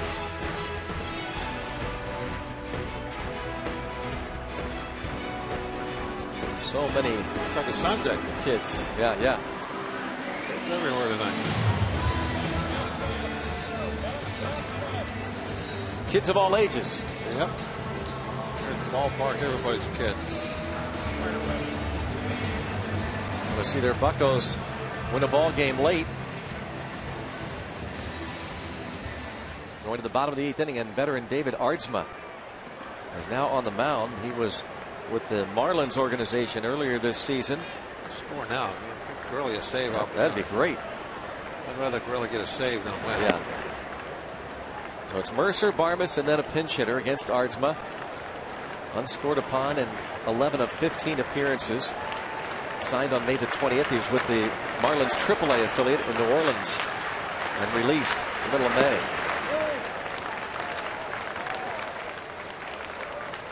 There he is. All-star closer.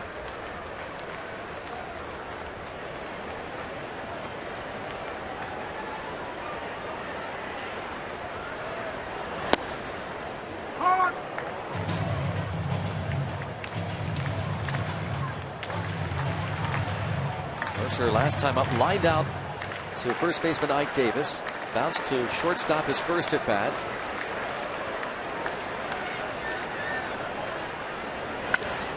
And hits this one in the air to center. Nieuwenhuis.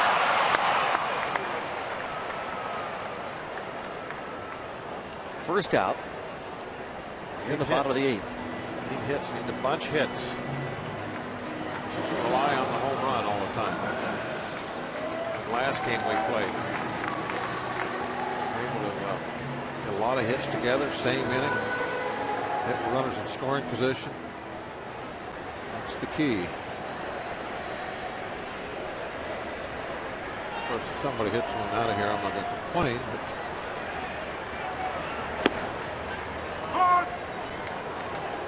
that's definitely something that you look at on the offensive stat sheet with this club, is that they're not too bad when it comes to hitting home runs. They're up with the upper echelon, but when it comes to scoring runs, they're at the bottom. Not all the way, but rather on the low side. And what's that tell you is that not scoring enough runs other than when we go deep. Got to get better at knocking them in when they're at second and third. Snyder to pinch hit.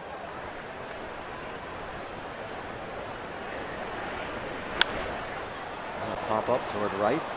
Marlon Byrd. Easy play. 2 fly ball outs. See if Travis Snyder can't get something going here. He's got a pinch hit home run, doesn't he? Yes, he has. Didn't have 2.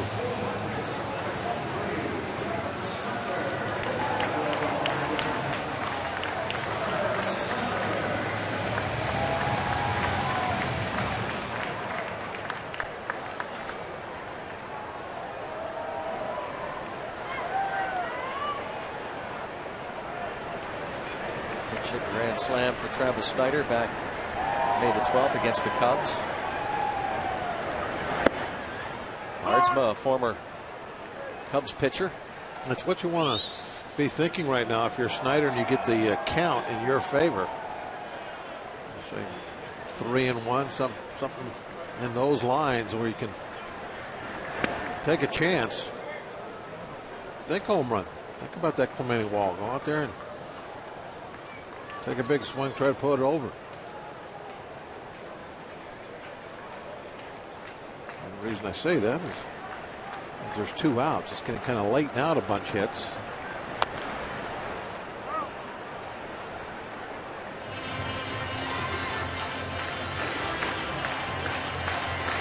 One and 2.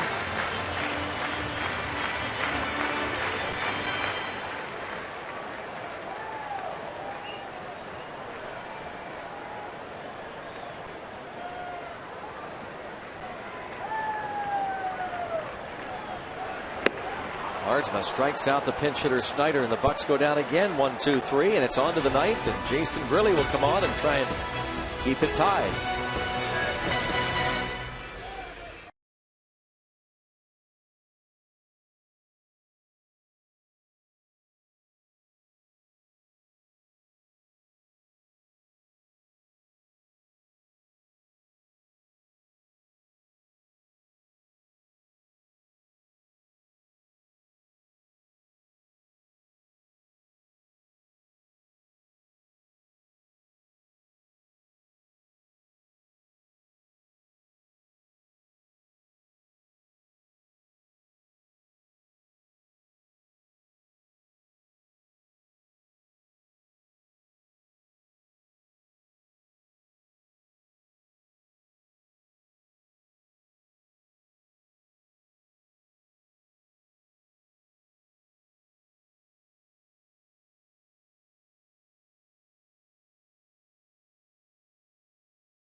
Park. Jason Grilli in for a non-save situation. Earlier this week, Jason Grilli received a pretty cool package in the mail, and it came from Seattle, where the Pirates a couple weeks ago played a 2-game series against the Mariners. Grilli visited the Pearl Jam warehouse and stocked up on a ton of merchandise. If you don't know very much about Jason Grilli, you'll find out soon once you do. He is a diehard Eddie Vedder and Pearl Jam fan is Grilli. So he had a chance to take a visit. He went there one day. Bucks PR guy Jim Trudinich took a trip there another day, and they had a good time, and Grilli stocked up so much so, Greg and Bob, that he couldn't bring it all home with him and had to have it shipped. So there he is, about a third of his locker taken up with Pearl Jam stuff right now, and I don't think there's any chance he cleans that locker out before the end of the season. So it'll be there a while if you guys want to check it out, right? All right. A guy that for a while, Robbie, was used to getting out of jams as a middle reliever for many years. A setup man last season for Joel Hanrahan.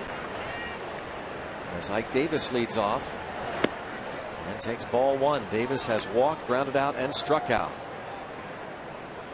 Marlon Byrd to follow, and then Nieuwenhuis, who homered to tie this game in the 7th.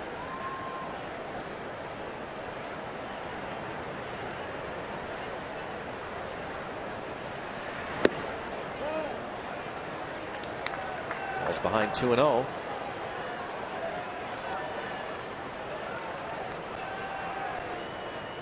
Really pitched a scoreless 9th inning on Tuesday night. The game the Pirates fell 2-1.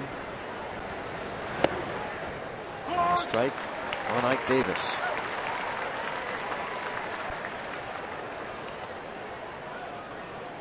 Davis hit 32 homers last year, drove in 90, hit just .227.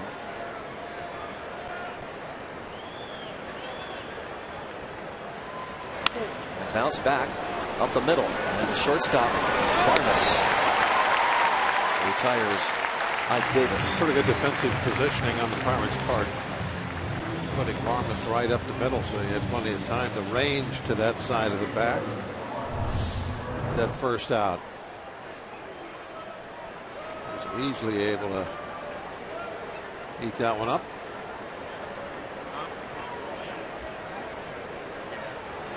Nice play to retire Davis. McLeva works with the infielders.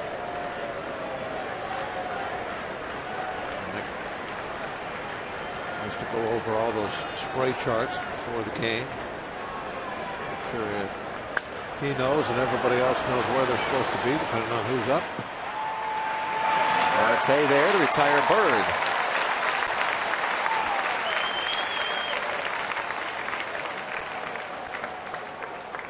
Marlon Byrd tonight 0 for 4. And now Nieuwenhuis. A 2-2 ball game. The Pirates will have the top of their order due up in the bottom of the 9th.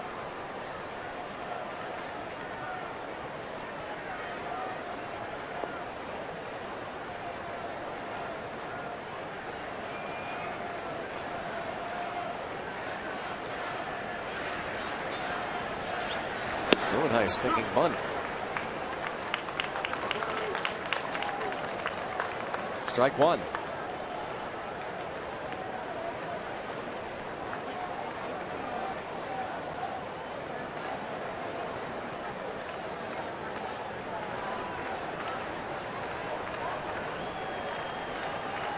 Jason Grilli rejoining 3 teammates in New York Tuesday night, but first order of business is to get this final out.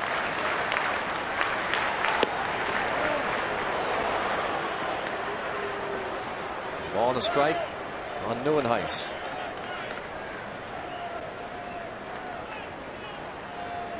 The Pirates need to win a series before the break. I think that's a pretty important goal for this team. They're so good at that this year, winning all the series that they've been in, and most of them, and not of late though. You don't want to go into that break, I think, with that sour taste in your mouth. I'm sure Clint would love to see the club take 2 out of 3.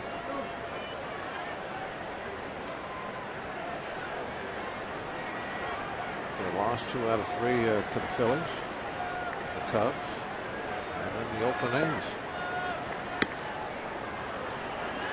And now 3-1.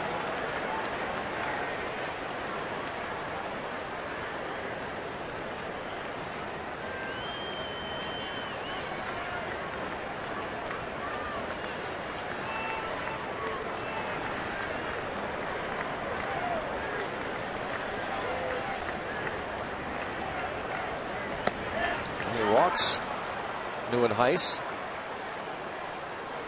Perhaps being very careful to him. Maybe intentional on Grilli's part. He's been known to do that as he perhaps sees a better matchup with Recker. Well, anytime you can lose a game with one swing, you're certainly not going to give in with 2 outs, nobody on, and 3-2 count. You're going to try and make a pitcher's pitch. Might not be by design to throw ball 4, but if you're going to get beat, it's going to be something that's right on the edge or a ball.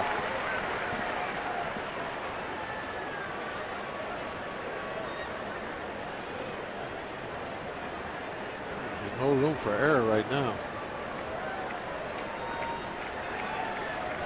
Recker has struck out twice and singled. Takes the breaking pitch from Grilli for strike 2.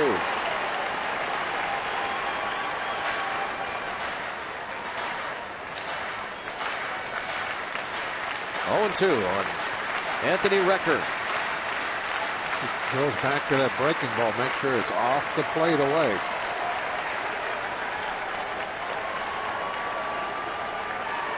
Ideally, you don't want to throw a breaking ball for a strike. Struck him out looking. Yeah, one with the fastball. That was on the outside corner, it looked like. So here we go to the bottom of the 9th inning. Starling Marte will lead things off.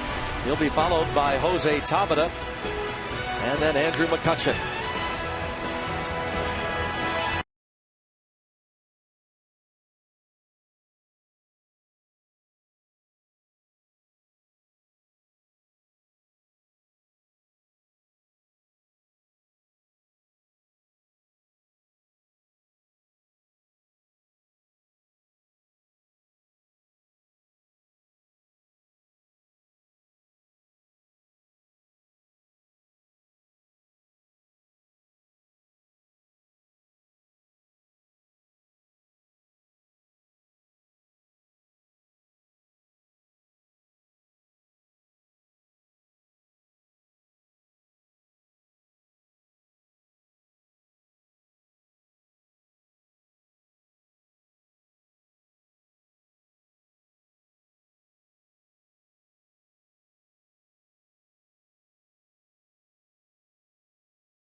Going to the bottom of the 9th inning. Well, we'd like to do that, wouldn't we? Walk-off fashion. It's always fun to see that happen, but especially when you got a packed house like it is tonight. AT&T tweet from Bud B. John, 32. Runs, runs, runs. A Marte Parte. Don't need that many, though. Just one will do it. One Pirate touches home plate. We can raise the Jolly Roger. 5 walk-off wins by the Bucks this season. Last one was June the 30th, that 14-inning ball game. Russell Martin with the walk-off.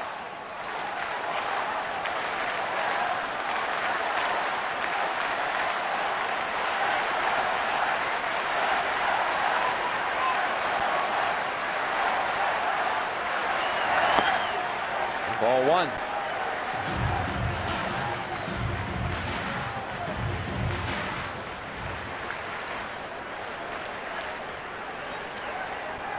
Marte on.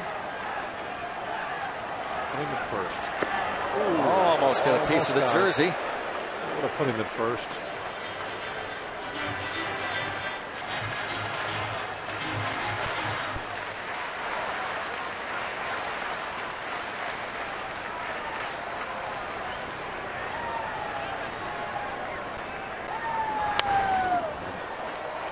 To 1 count. Marte faces David Aertsma. Sellout crowd, 39,036. What a view that is, standing there. A ton to watching the ball game. Everybody loves it. The thing's always packed, whether it's a sellout or not. It seems like one of the favorite vantage points.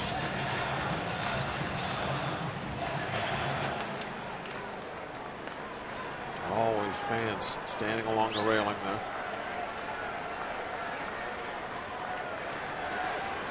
2-2. Down the line and left. This is going to be at least one. He's trying for 2. Here's the throw. He is there with a double for Starling Marte in the bottom of the ninth. They won up Marte tonight. What an exciting player. He just continues to amaze as the season goes along. You're desperate to get a baseman or set the table.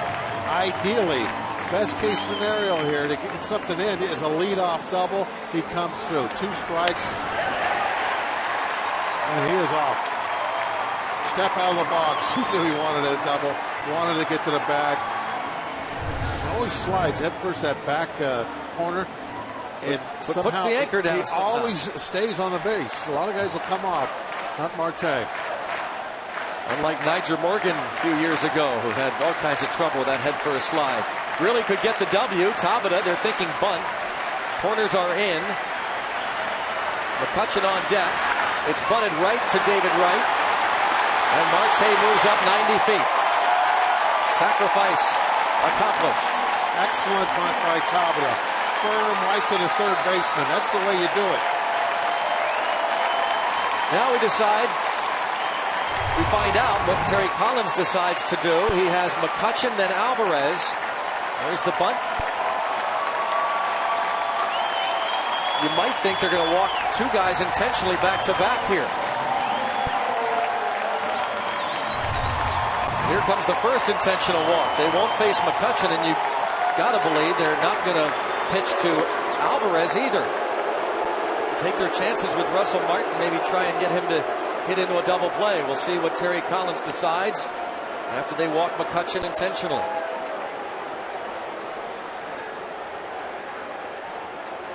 And he does have a lefty loosening in the bullpen, so maybe might think he can come in and strike out Alvarez with a left-hander. We've seen Pedro of late, though. Yeah.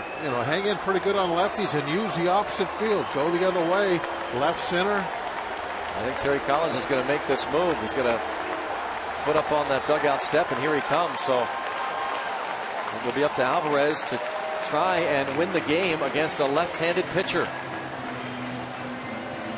After the intentional walk is issued to Andrew McCutchen. You know what, though? Let me ask you this. He's setting up a double play. What if McCutchen takes off for second? Yeah. Will they even try it? That's a great to throw through to second. Let's see if they don't decide. Talking about the Pirates, if they don't decide to do that with McCutchen. Scott Rice coming on.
against the left-hander Scott Rice. Alvarez has 3 hits in his last 4 at-bats versus left-handed pitching. The numbers for Scott Rice, who did not face Alvarez in that 4-game series in New York in mid-May. Been busy, 48 appearances. Lefty's hitting just 175 against him. 14 hits and 80 at-bats.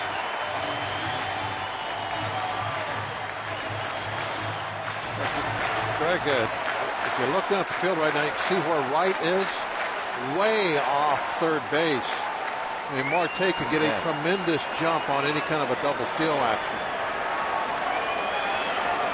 Well, there's no way they would throw down. No, I mean, look at the jump. Now Wright moves way over toward third, or tries to. Somebody told him you can't play over there.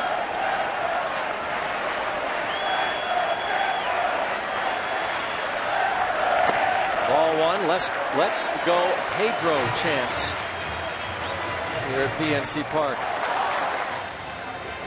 Their all-star third baseman, who hit a 2-run homer in the first off the starter Hefner, is 24th. And he's trying to win it here in the bottom of the 9th inning.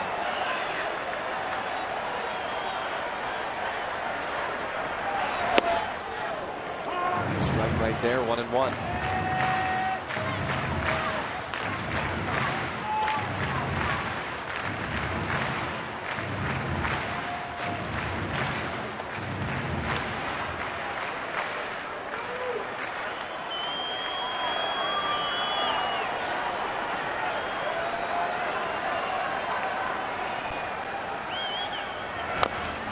And 2. Terry Collins has a righty up in the bullpen again. It's Greg Burke.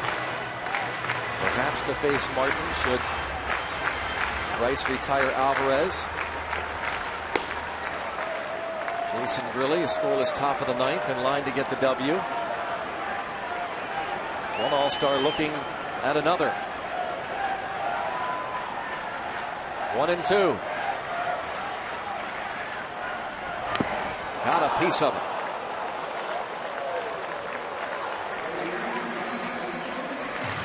So got a piece of record. 1-2 to count remains on Alvarez.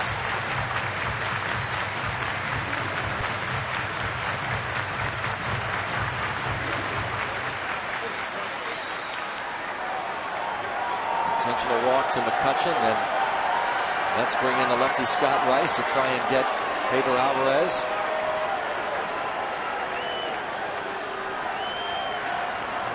Keeps looking over there and nodding yes to his dugout, getting make some instructions on what they wanted to do with the baseball in case McCutchen runs.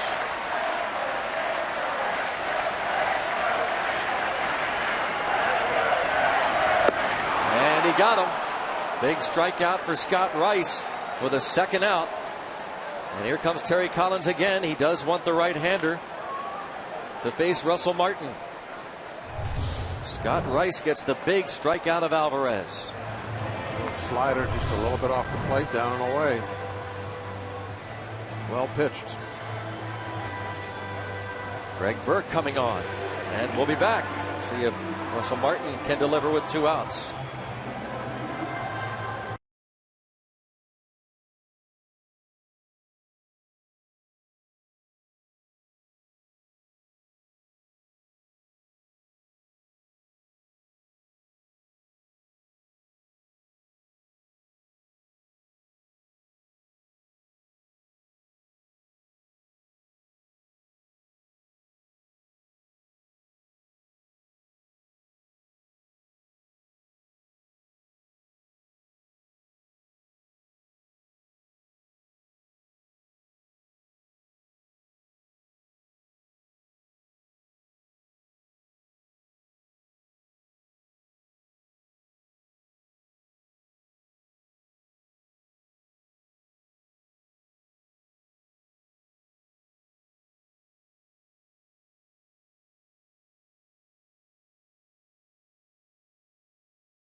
W out of their Buccos.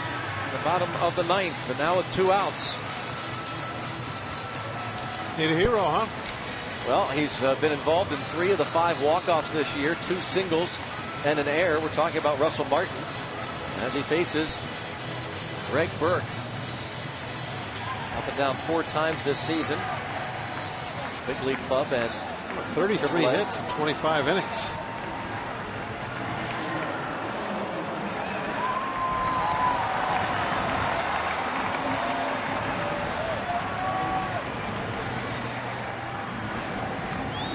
Martin, runners at first and third and 2 outs. Martin had the game-winning single in the bottom of the 14th, June the 30th.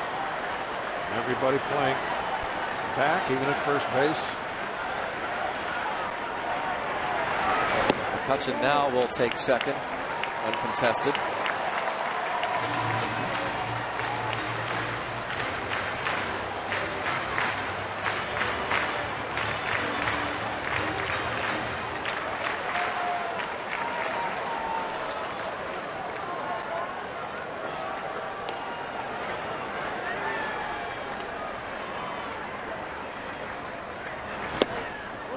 Two and 0.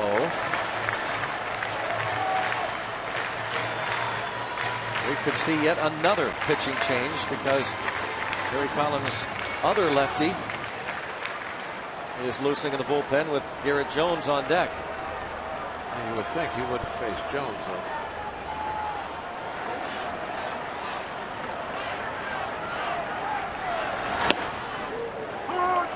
Two and 1. And you would think that they would counter with Gabby Sanchez, but maybe it won't get to that point. Maybe Martin can walk it off right here. 2 and 1.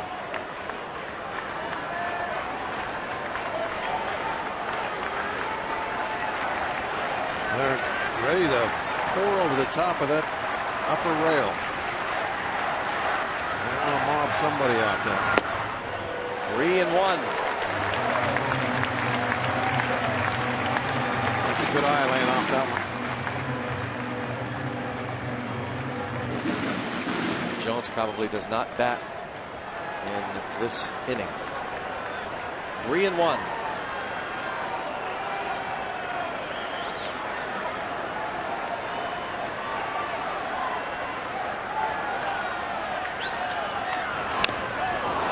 Full count.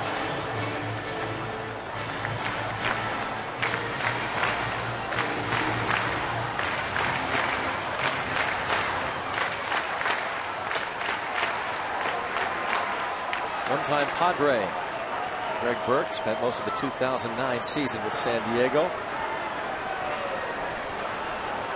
Starling Marte, a double to lead things off. He's at third. Martin tries to get him home.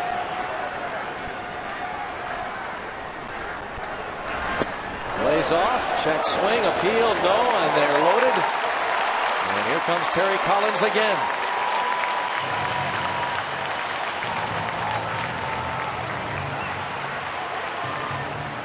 He's going to have a double switch.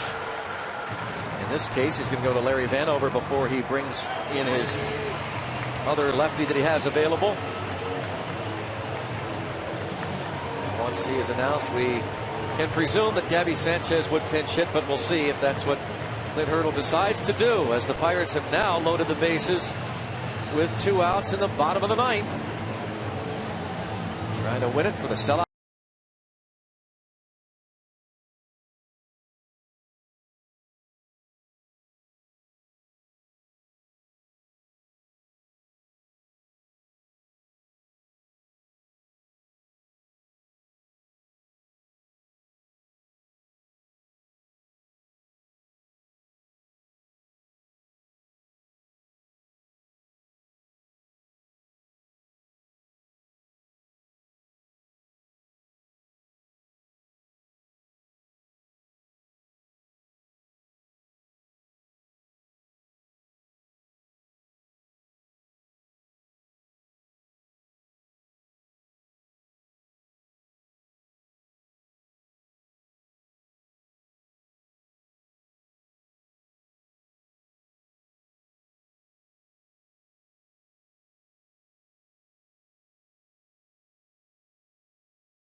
Game. A couple of changes. Juan Lagares comes on to play center field. He'll bat in the 9th spot of the order. And the new pitcher is the lefty Josh Edgin. His 28th appearance. 23 innings in that. 28 appearances. Something that you usually see with lefties. That's more appearances than innings pitched. The same was true of Scott Rice.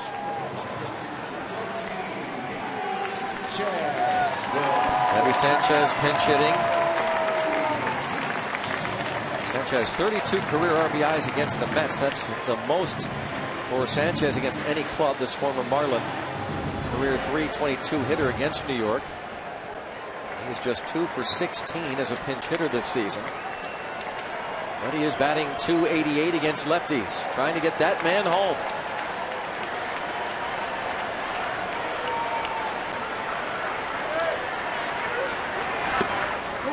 All one.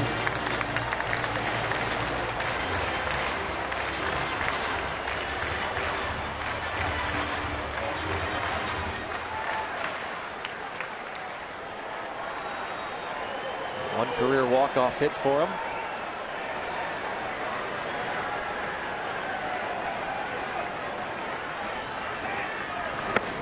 Ball 2.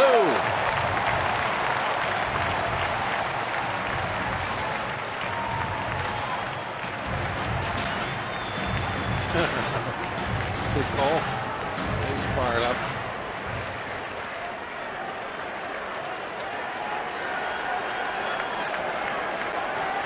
Two 2-0 on the pinch hitter Gabby Sanchez.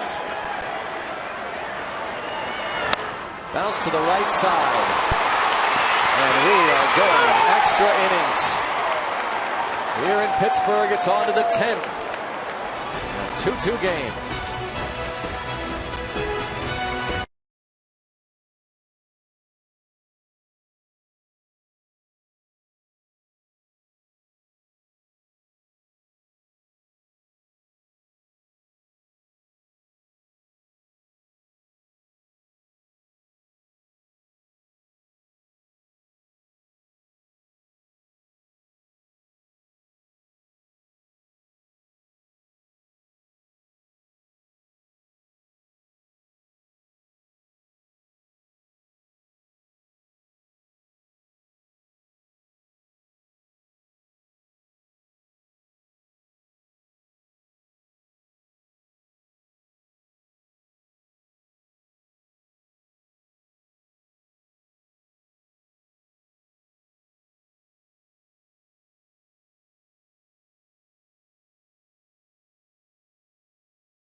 All season long, Jack Link's Beef Jerky feed your wild side, Greg.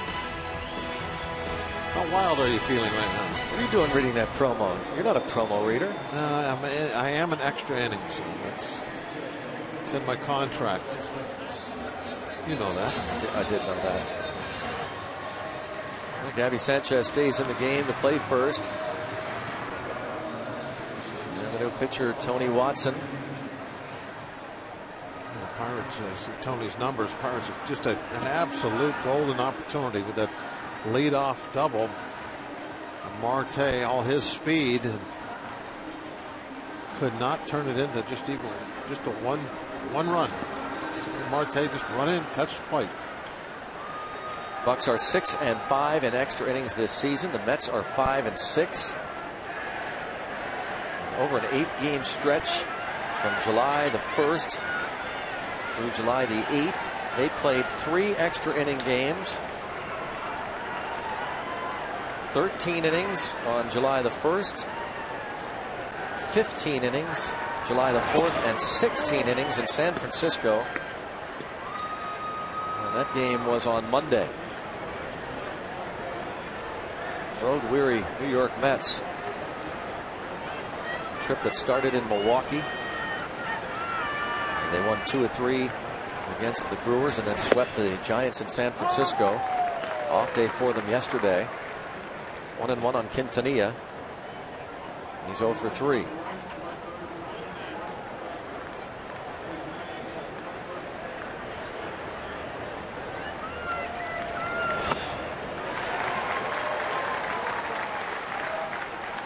Watson ahead of Quintanilla, 1-2.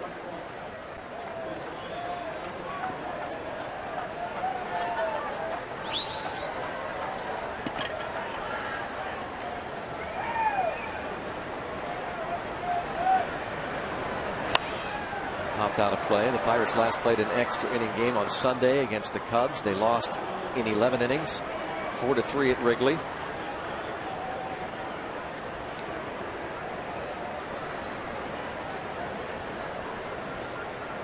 Clint Hurdle had Charlie Morton start tonight, who went 7, gave up 2 runs. Melanson scoreless 8, Grilli a scoreless 9. Foul ball, and stays 1-2.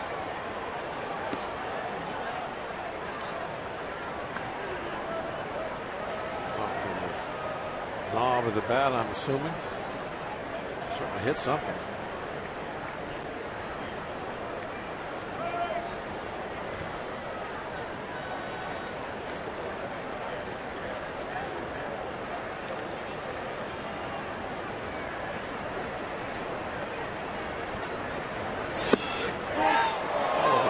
Martin kept it there for an extra couple of seconds. Did not get the call. Well, we're going to see why he left it there. It was a strike. Beautiful pitch.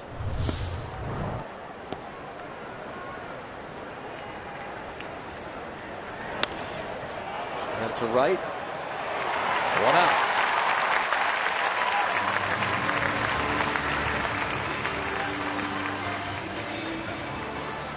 Tony Watson gets the fly ball. Tabata makes the play, and now Juan Lagares, who came on as part of the double switch out in center field.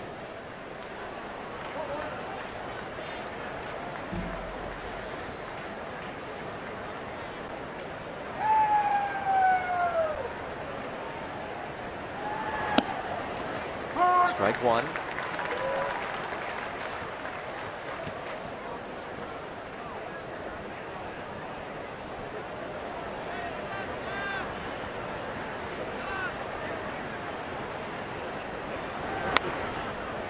Watson out in front, 0-2. Watson has been scored upon just a couple of times his last 13 games, covering 18 innings.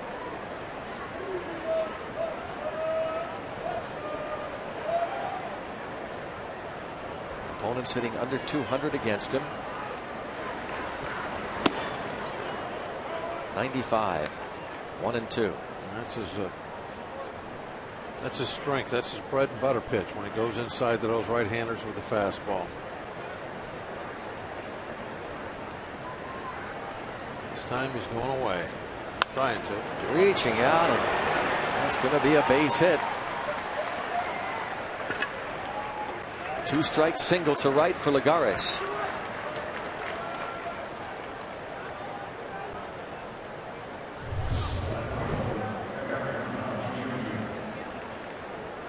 Actually, it was a ball.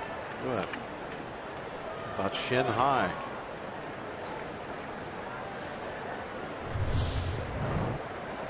Can't do anything about that when you throw a pitch below the knees and it goes for a base hit.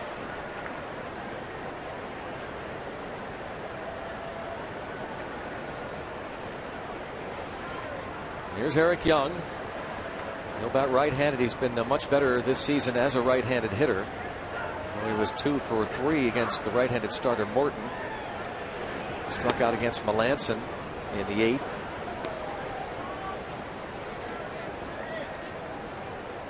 '28-year-old Eric Young Jr.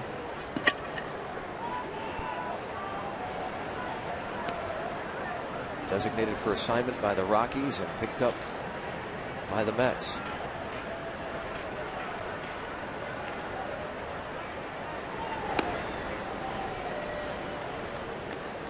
Watson watching Lagares.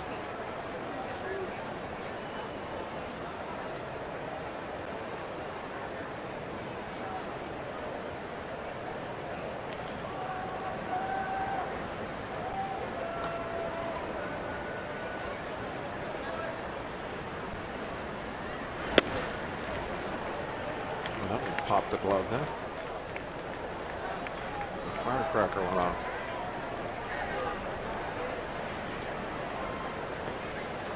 Ball one on Eric Young Jr.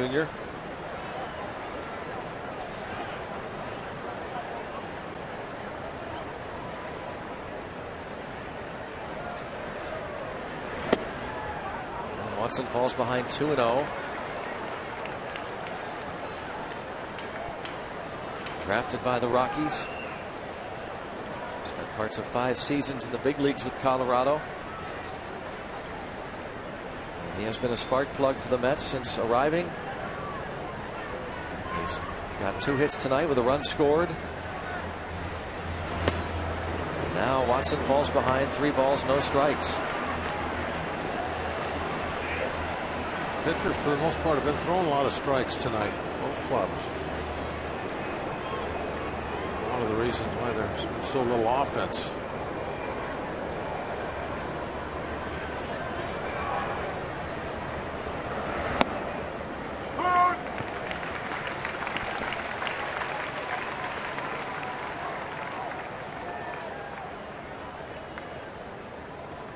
Taken all the way on that 3-0 pitch. Probably have the green light now, you would think. But that doesn't mean just swing at anything. That means be very selective. But if you do get the pitch you're looking for, go ahead and give it a run.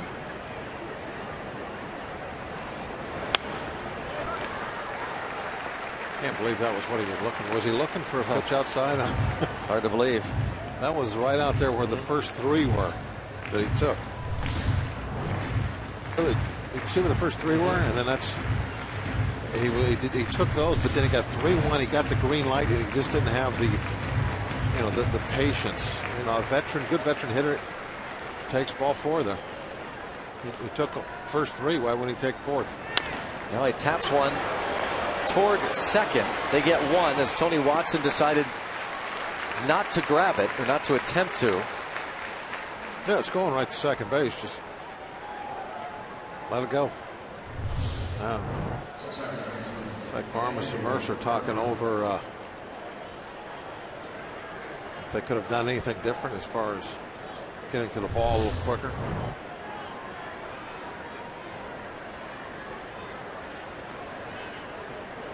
Two down now, the left-handed hitter, Daniel Murphy. 1 for 4 tonight.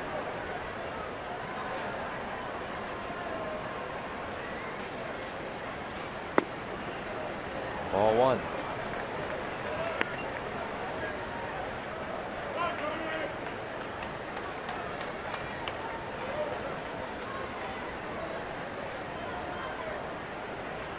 Kirk Neuenhuis hit a 1-out home run off Charlie Morton in the 7th inning. Tied the game at 2.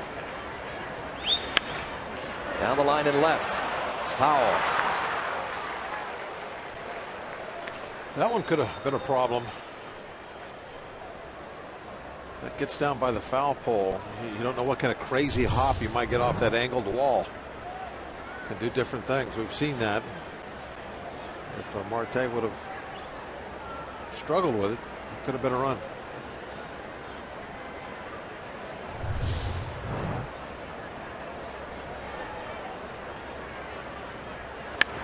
And to left field for Murphy. First and second. And here's David Wright.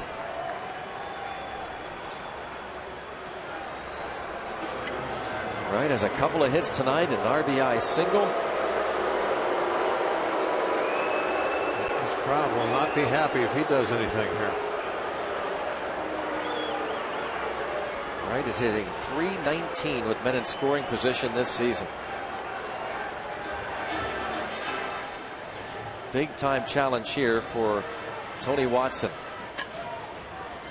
Fred Hurdle checks in on the bullpen phone. Brian Morris up.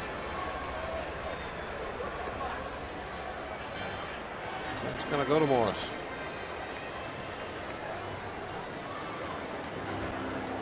Brian Morris will try and get David Wright with 2 on and 2 outs in the top of the 10th inning. The righty, Morris, coming on.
Top of the 10th with 2 outs. They have 2 on. David Wright coming to the plate. He'll face the righty Brian Morris.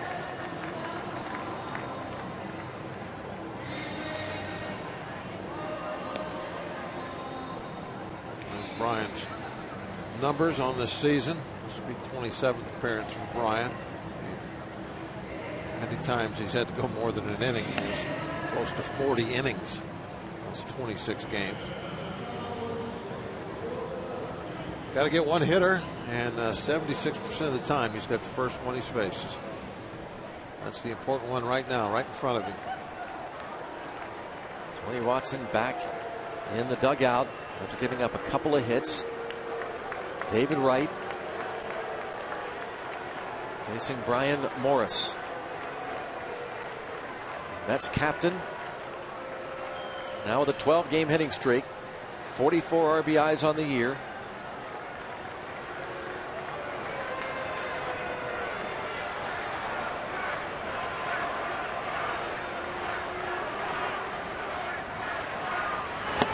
Ball 1. So Martin ready to gun down toward first. Sanchez well off the line. 1 ball, no strikes on David Wright.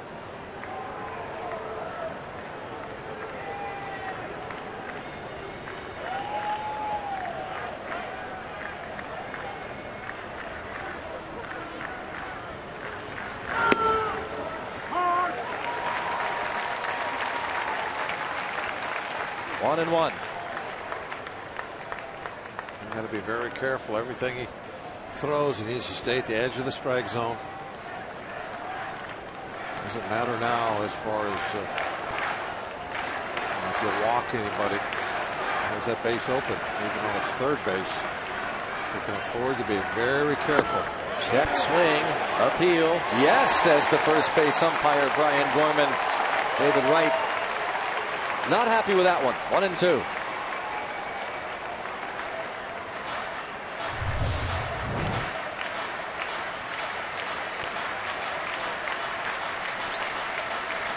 Watch how far the head of the bat gets out there. Well, it was a tough one.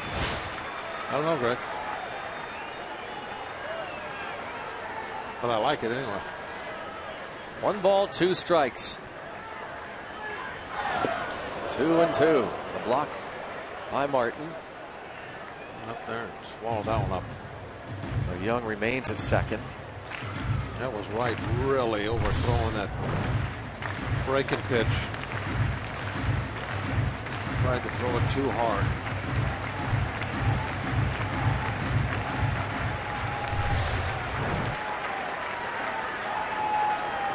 Ryan Morris with the potential go-ahead run in scoring position. The very speedy Eric Young. A red-hot David Wright at the plate.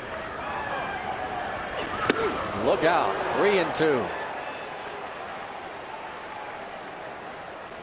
If that would have been on the inside corner, they had him.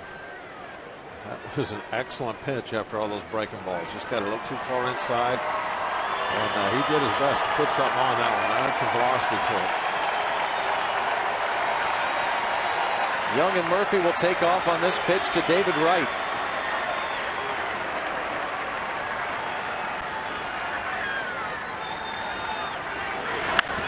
Toward right center. Here comes McCutchen. There. Morris gets a gigantic out. The final out of the top of the 10th after 9.5. Still 2-2.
Go to the bottom of the 10th inning. Jordy Mercer leads off against Josh Edgin, who got out of that jam in the bottom of the 9th by getting Gabby Sanchez to ground out.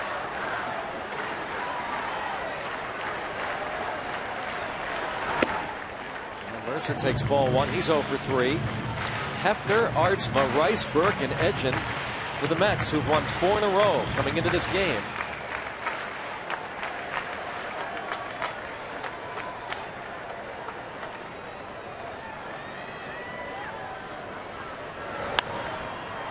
Pop up to shallow right. Whoa! Going to be some problems there. You could see it coming. Laugh now. Murphy and Bird. We saw the crowd play a role in a game earlier this season where a ball was dropped in shallow right, similar to this one. Bird's looking. Nobody's saying anything. So look, you can watch Bird's lips the whole way. He never said a word. And that's what Murphy's listening for. He's listening for the outfielder just one time to say, I got it, so that he knows he can peel out of there and there won't be a collision. Outfielder has to take charge and yell loud and multiple times if necessary. I have it, so that that infielder can move away. It's always a very tough play for him to make.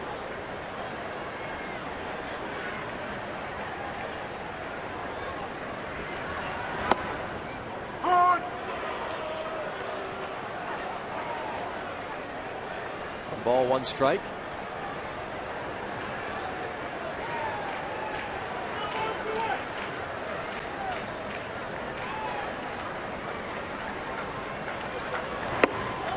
Now 2-1.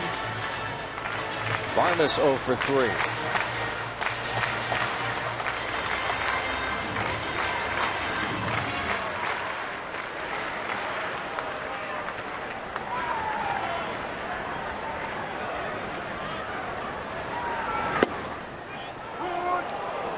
Two.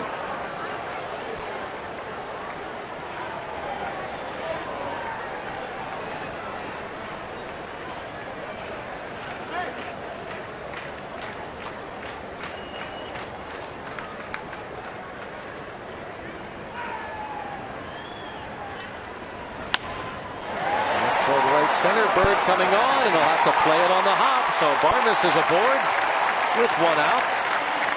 And Josh Harrison will pinch hit.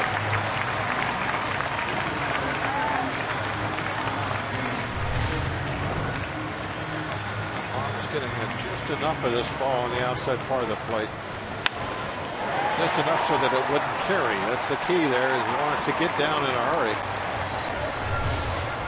Clear the infield, but get down in front of the outfielder. The outfield in these late situations, they're playing a little bit deeper than normal. They're guarding against a double, although in right field you really can't play all that deep here because it's not that far to the wall. It definitely comes into play in left. If you get back by the warning track, there's some acreage in front of you. Ball on Josh Harrison, recalled from AAA. And Neil Walker was placed on the disabled list on Tuesday. He pinch hit Tuesday night and grounded out. He's been up and down a handful of times this season.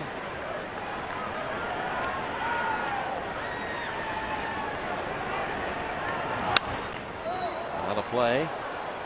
Harrison was hitting .317 at Indianapolis and named to the International League All-Star team.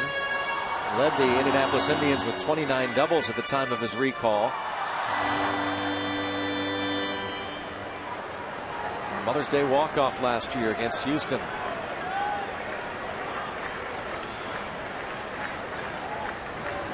It'll be tough to walk off here unless it's one over the wall.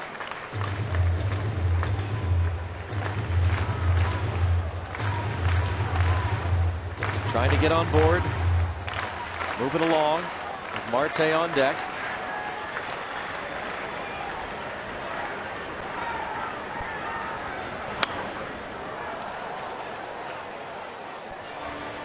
Two and two on Harrison against the lefty Edgin.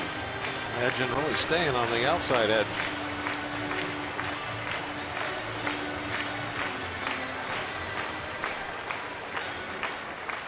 Central Pennsylvania native. Scott Edgin facing Josh Harrison with Barmes on at first.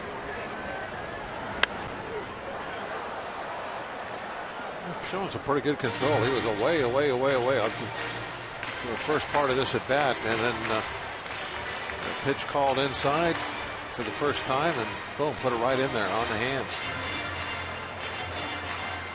Is in his second year of the big leagues.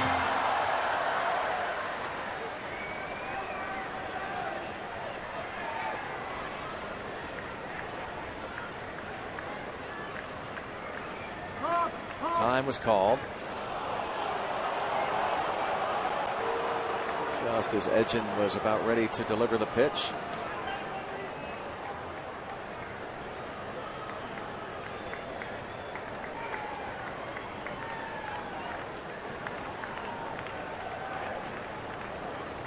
Two and two. Coming back in. You ready, Jay? Hey, sorry. Harrison hit .361 against lefties this season at AAA Indianapolis. It's a full count with Barmes on first base and 1 out in the bottom of the 10th.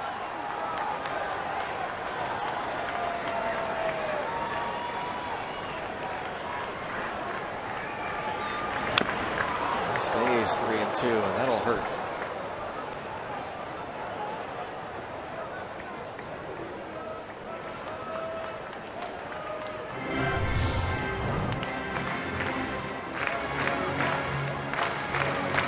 Back foot. Had the shin guard in the wrong spot. Yeah.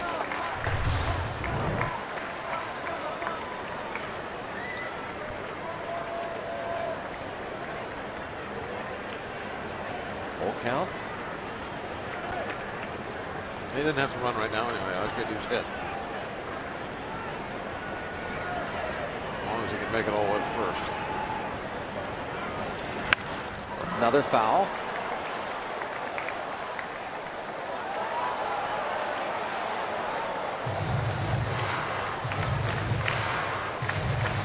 Long at bat. 8 pitches so far. Some good looks.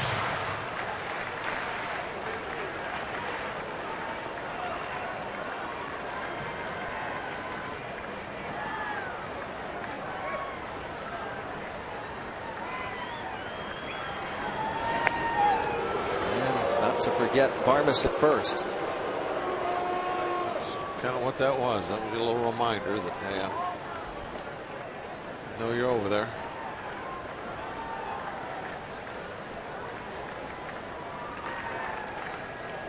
So just in case.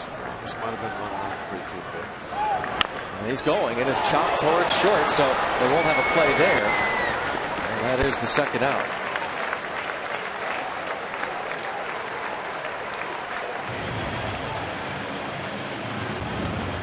(6-3) on the put out, and Starling Marte will bat for the 5th time. His last 2 times up, he's doubled to left.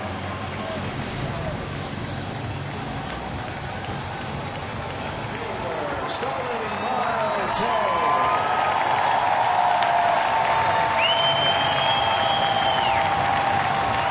They're going to put Marte on. Tama has not hit lefties well at all this season, so this is kind of understandable. You look at the splits. Marte absolutely just crushes lefties. Tama, on the other hand, that's been a little bit of a weakness for him. .243 average this season for Tabata against lefties, whereas in the past, before this year, that was a strength for Tabata.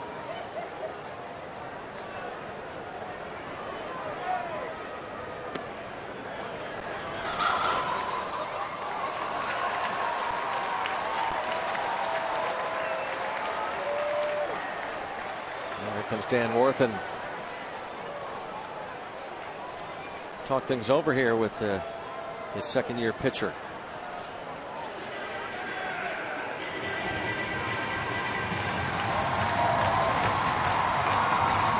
Terry Collins has gone to his bullpen 4 times.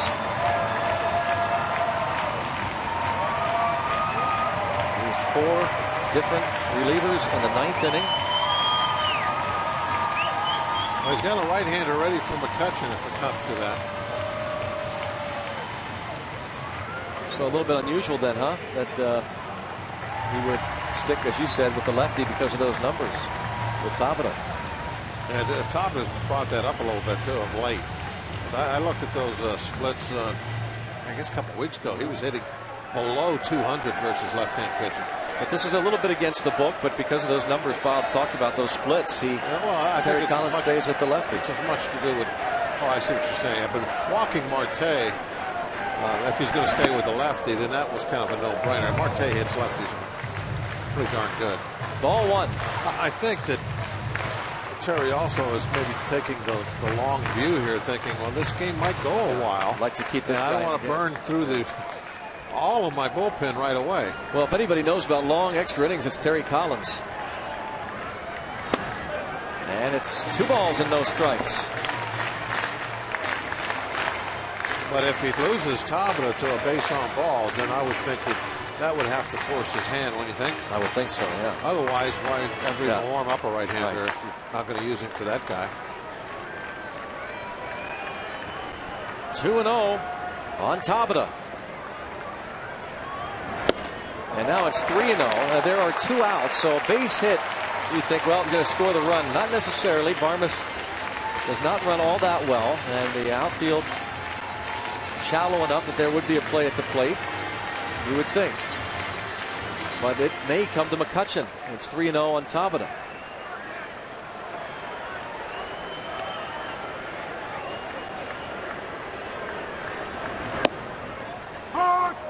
Taking all the way, 3-1. Tabata was asked to bunt his last time up, sacrificed, moved Marte to third. Reached on an infield single in the first inning with 1 out and was aboard when Alvarez homered with 2 outs in that first inning. Bucks haven't scored since. The Mets scored a run in the 6th, the tying run in the 7th. And now it's 3-2. Now Barmes will get an early jump. 3-2 the count.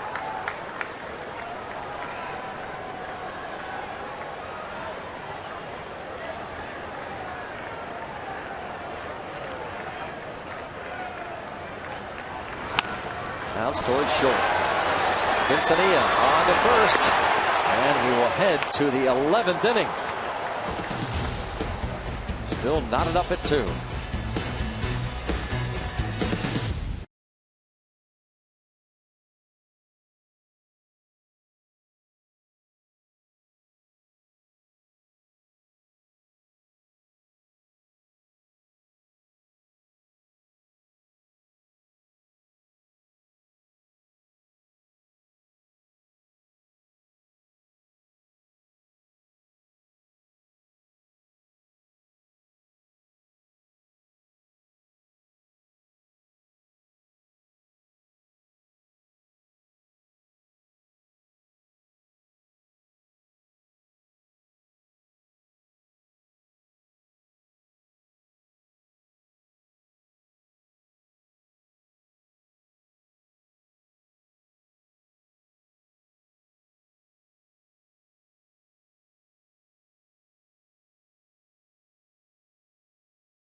Feed your wild side.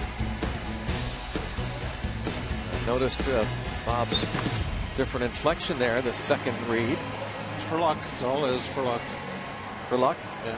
Well, I've studied promo readers for most of my adult life. I know that. You're and I've tried fixated to on these promo readers. Learn from them. And normally I see the second time on a read, they will change it a little bit. Do you think they do it for luck? No. Why do they do that? Like, do you actually think that people remembered it's their profession, so that's why they do it. Do you think that they remembered your first read well enough to have noticed this second read inflection change? Obviously, you did. Absolutely. I've studied promo readers my whole career. Back to the game.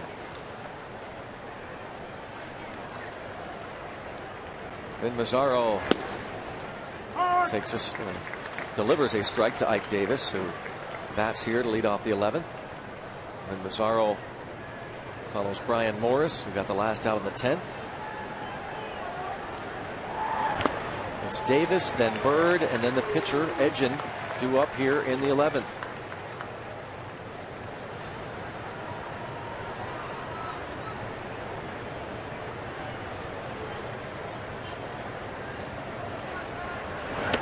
And Mazzaro and a bunch of his teammates were out at the Fox Chapel Golf Club yesterday for Pirates charities.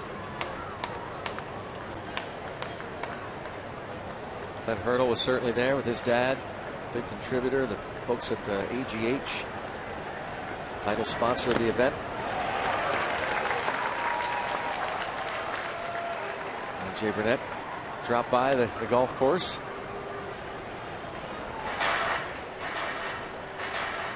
ball and 2 strikes.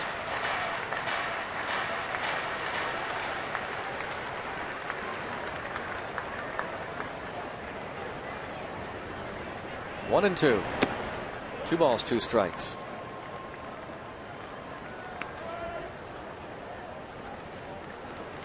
Davis has walked, grounded out, struck out, and bounced to short.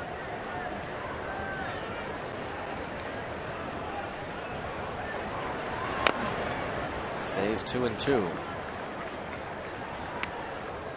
Former first-round pick Mike Davis, son of the former big league pitcher Ron Davis.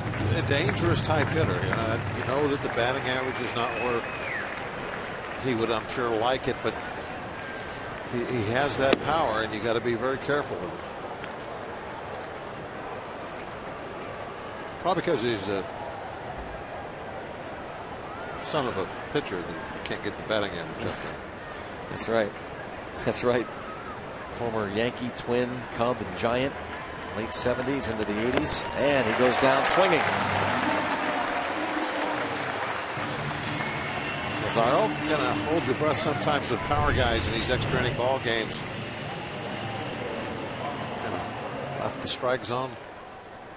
So backup slider didn't really do a whole lot. Just stayed up there and spun, stayed outside.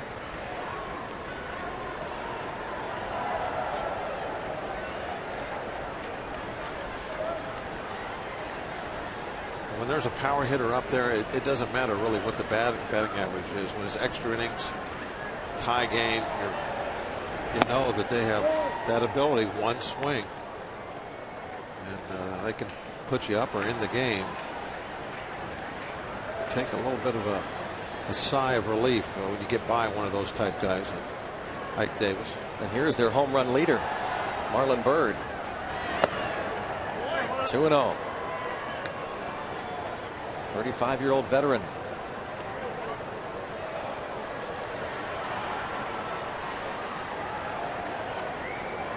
All-star with the Cubs in 2010.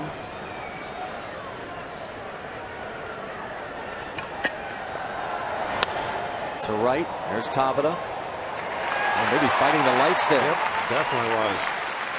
Trying to play it off to the side like a ball in the sun.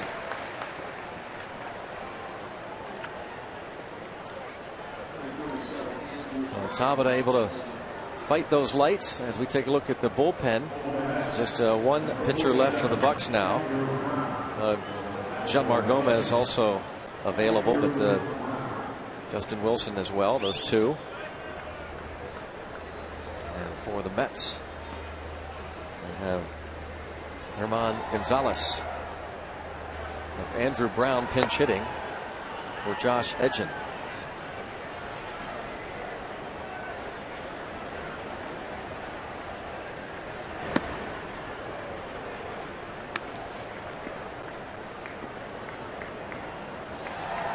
And the Pirates will have McCutchen, Alvarez, and Martin due up on the bottom of the 11th.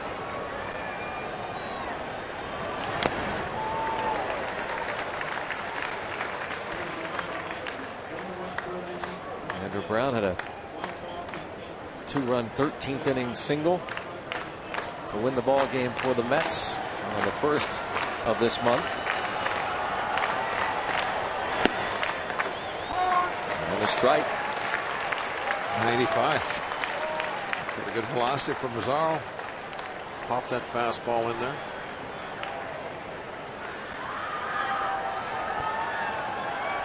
Everybody in that bullpen has played a major part.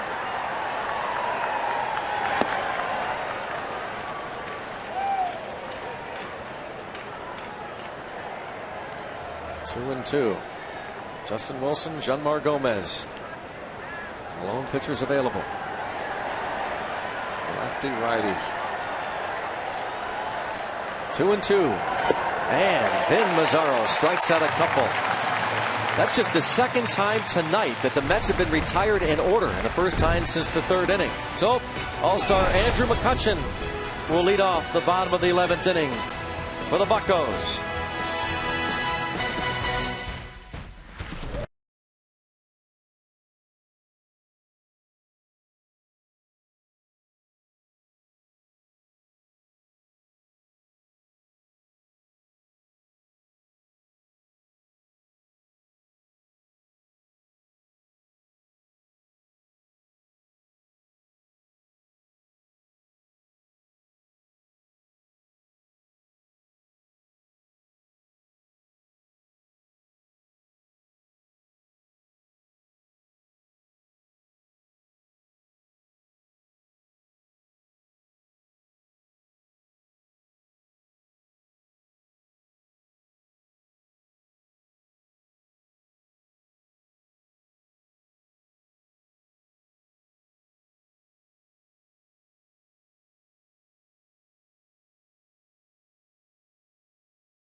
2-2 ball game. Pirates have had some opportunities. They've left 5 men on the last 2 frames. They will face a new pitcher, Gonzalez Hermín, who was recalled from AAA Las Vegas for the 2nd time this season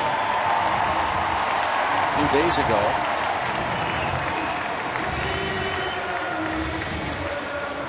In his major league debut earlier this season.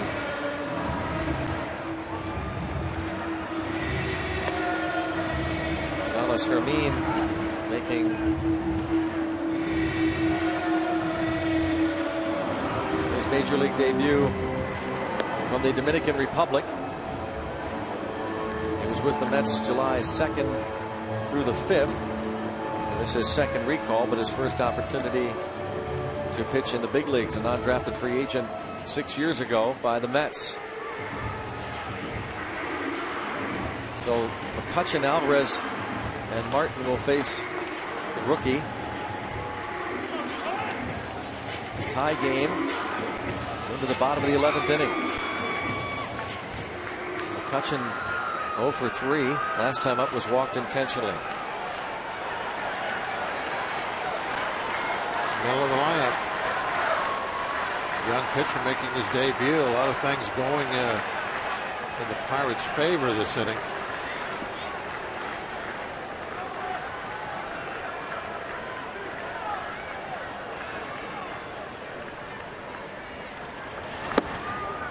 Say you might want to show a little patience. The young guy, make sure that he's throwing strikes in a kind of a little bit of a nerve-wracking situation for a debut. Bottom of the 11th.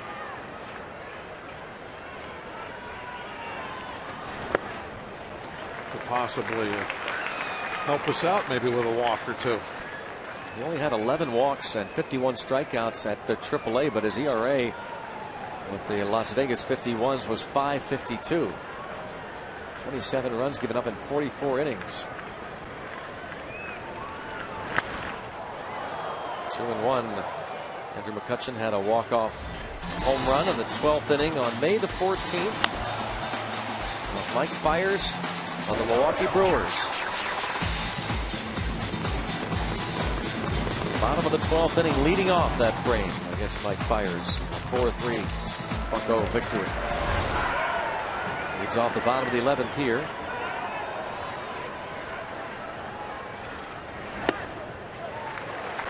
Three and one.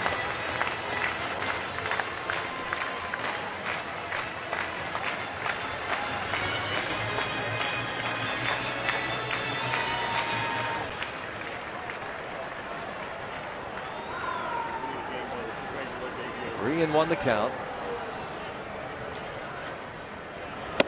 And a leadoff walk. There we go.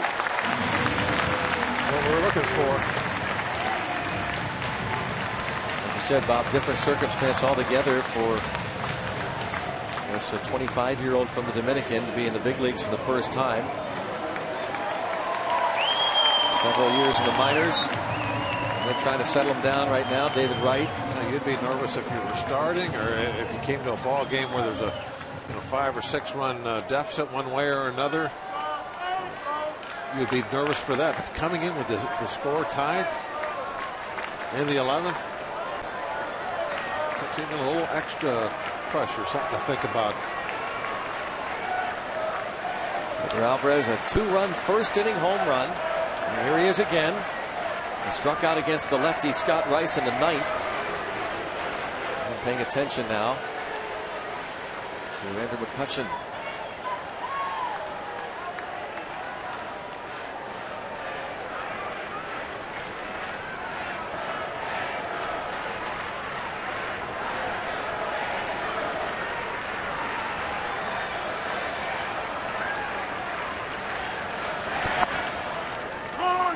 Strike call.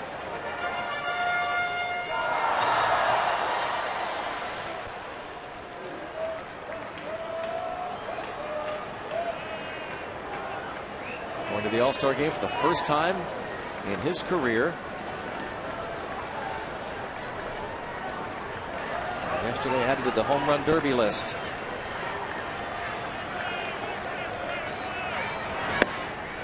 He takes the breaking pitch. An all-star in his second full major league season. The only way he can get an extra base hit now is to hit a home run. The outfield all playing very deep with McCutchen at first. They're definitely guarding against Doak. As you can see that, look, they're way out there. You can't get one over their heads unless you put it over the fence. Well, almost looks as though McCutchen was leaning.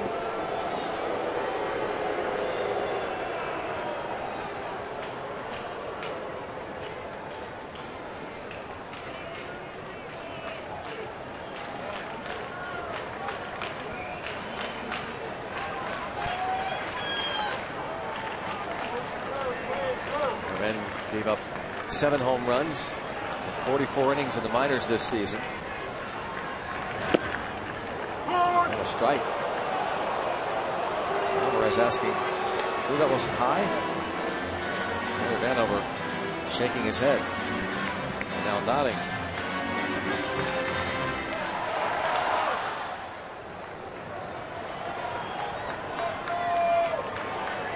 You can see where that third pitch was, the top of the strike zone.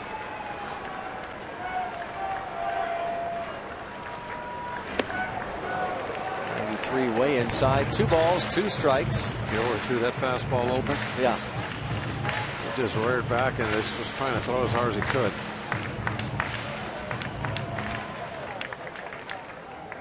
So Martin on deck.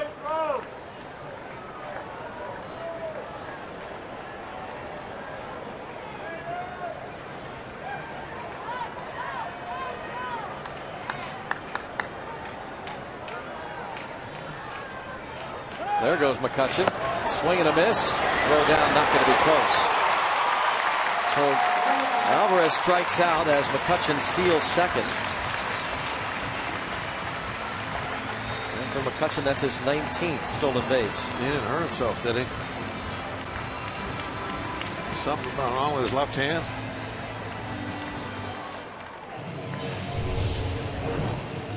See if we can see something in the replay that might have happened to it.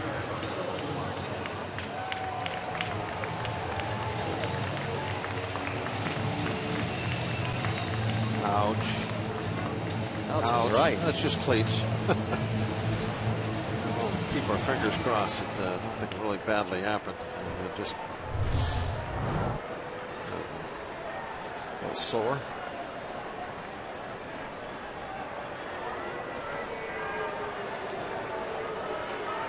They're going to walk Russell Martin intentionally to face Gabby Sanchez. Trying to set up a double play ball.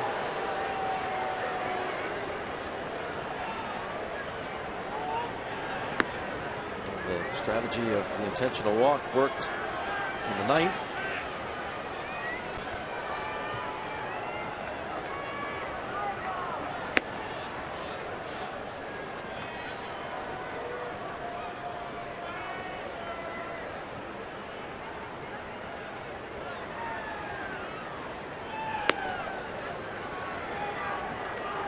So 2 on now with 1 out, and Gabby Sanchez as the Mets look for an inning-ending double play ball.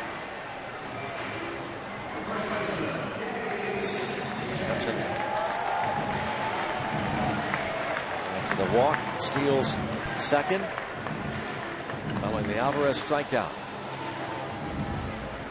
Sanchez pinch hit in the bottom of the 9th inning with the bases loaded and 2 outs. He batted for Garrett Jones and he grounded out against the lefty Josh Edgen.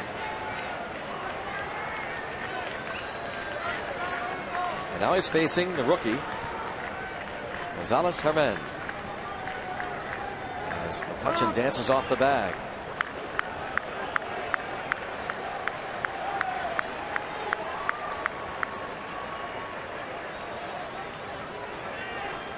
Gabby Sanchez batting only .200 this season against right-handed pitching.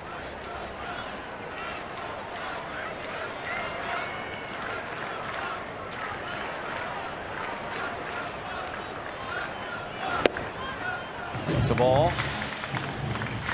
A base hit with McCutchen's speed through the infield. You've got a good chance of winning this ball game. Gabby Sanchez can deliver. You have the outfield playing very shallow, way closer than they would normally be with somebody with power. They're trying to give themselves some kind of a play at the plate in case there's a base hit. 2-0.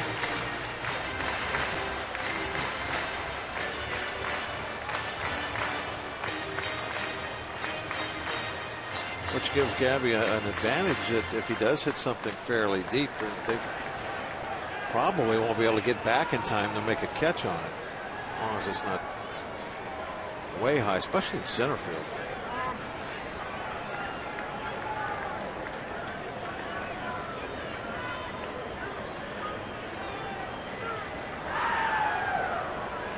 Gabby Sanchez looking for his second career walk-off hit. 3-0. Mercer is on deck.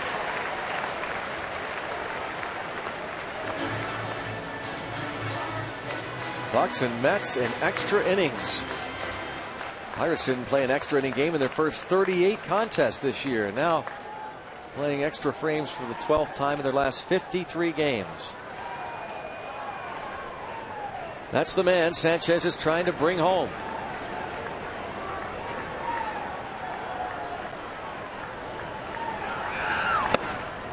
Hard. 3-1.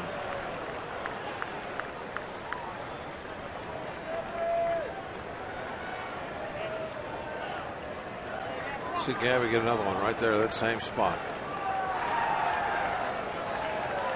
Fastball fly high inside half.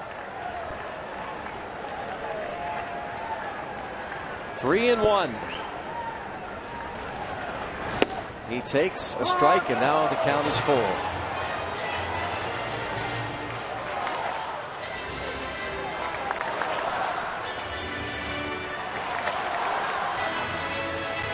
Three balls, two strikes.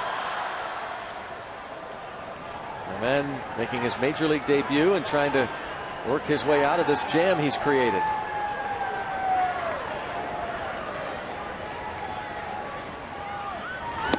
Struck him out. Gabby Sanchez down on strikes.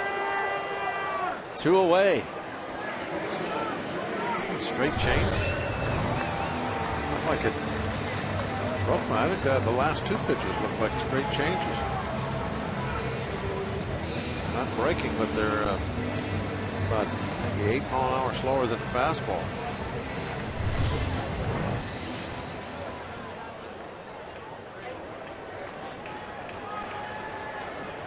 Up to Jordy Mercer with 2 away.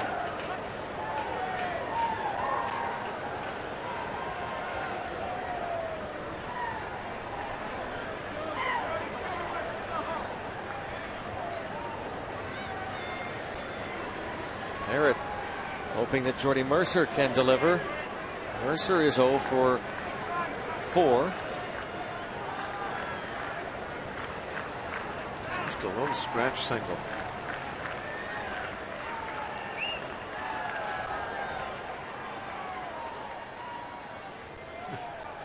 Ground ball in the hole,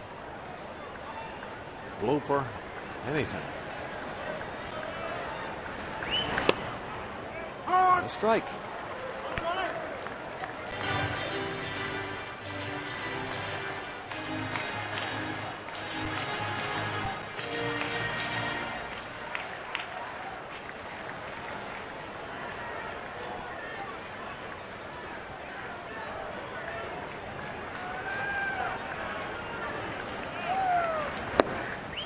One and one on Mercer.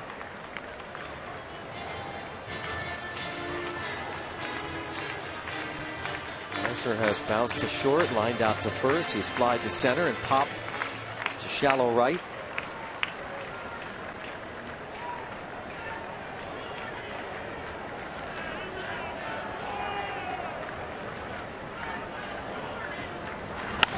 Headed up the middle, shortstop going to try and get there. He won't. Here comes McCutchen. He will score. Jordy Mercer. Mercer me. Walks it off and raised the Jolly Roger in 11. That's what we needed, a little ground ball somewhere sneaking through, which is really in this situation, Greg, that's the ideal base hit. The outfielder then really can't have any kind of a play.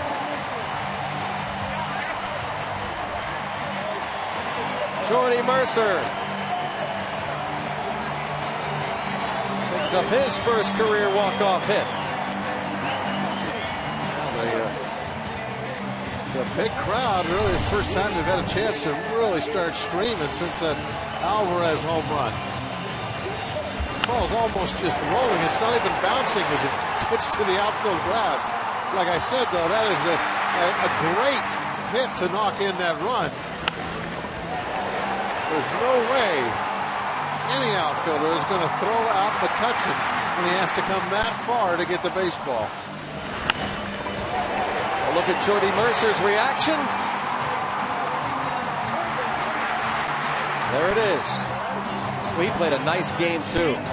Defensively, he delivers the walk-off hit. McCutchen with the leadoff walk and then stole second. The Pirates beat the Mets. Now let's send it out to Pawlenty. And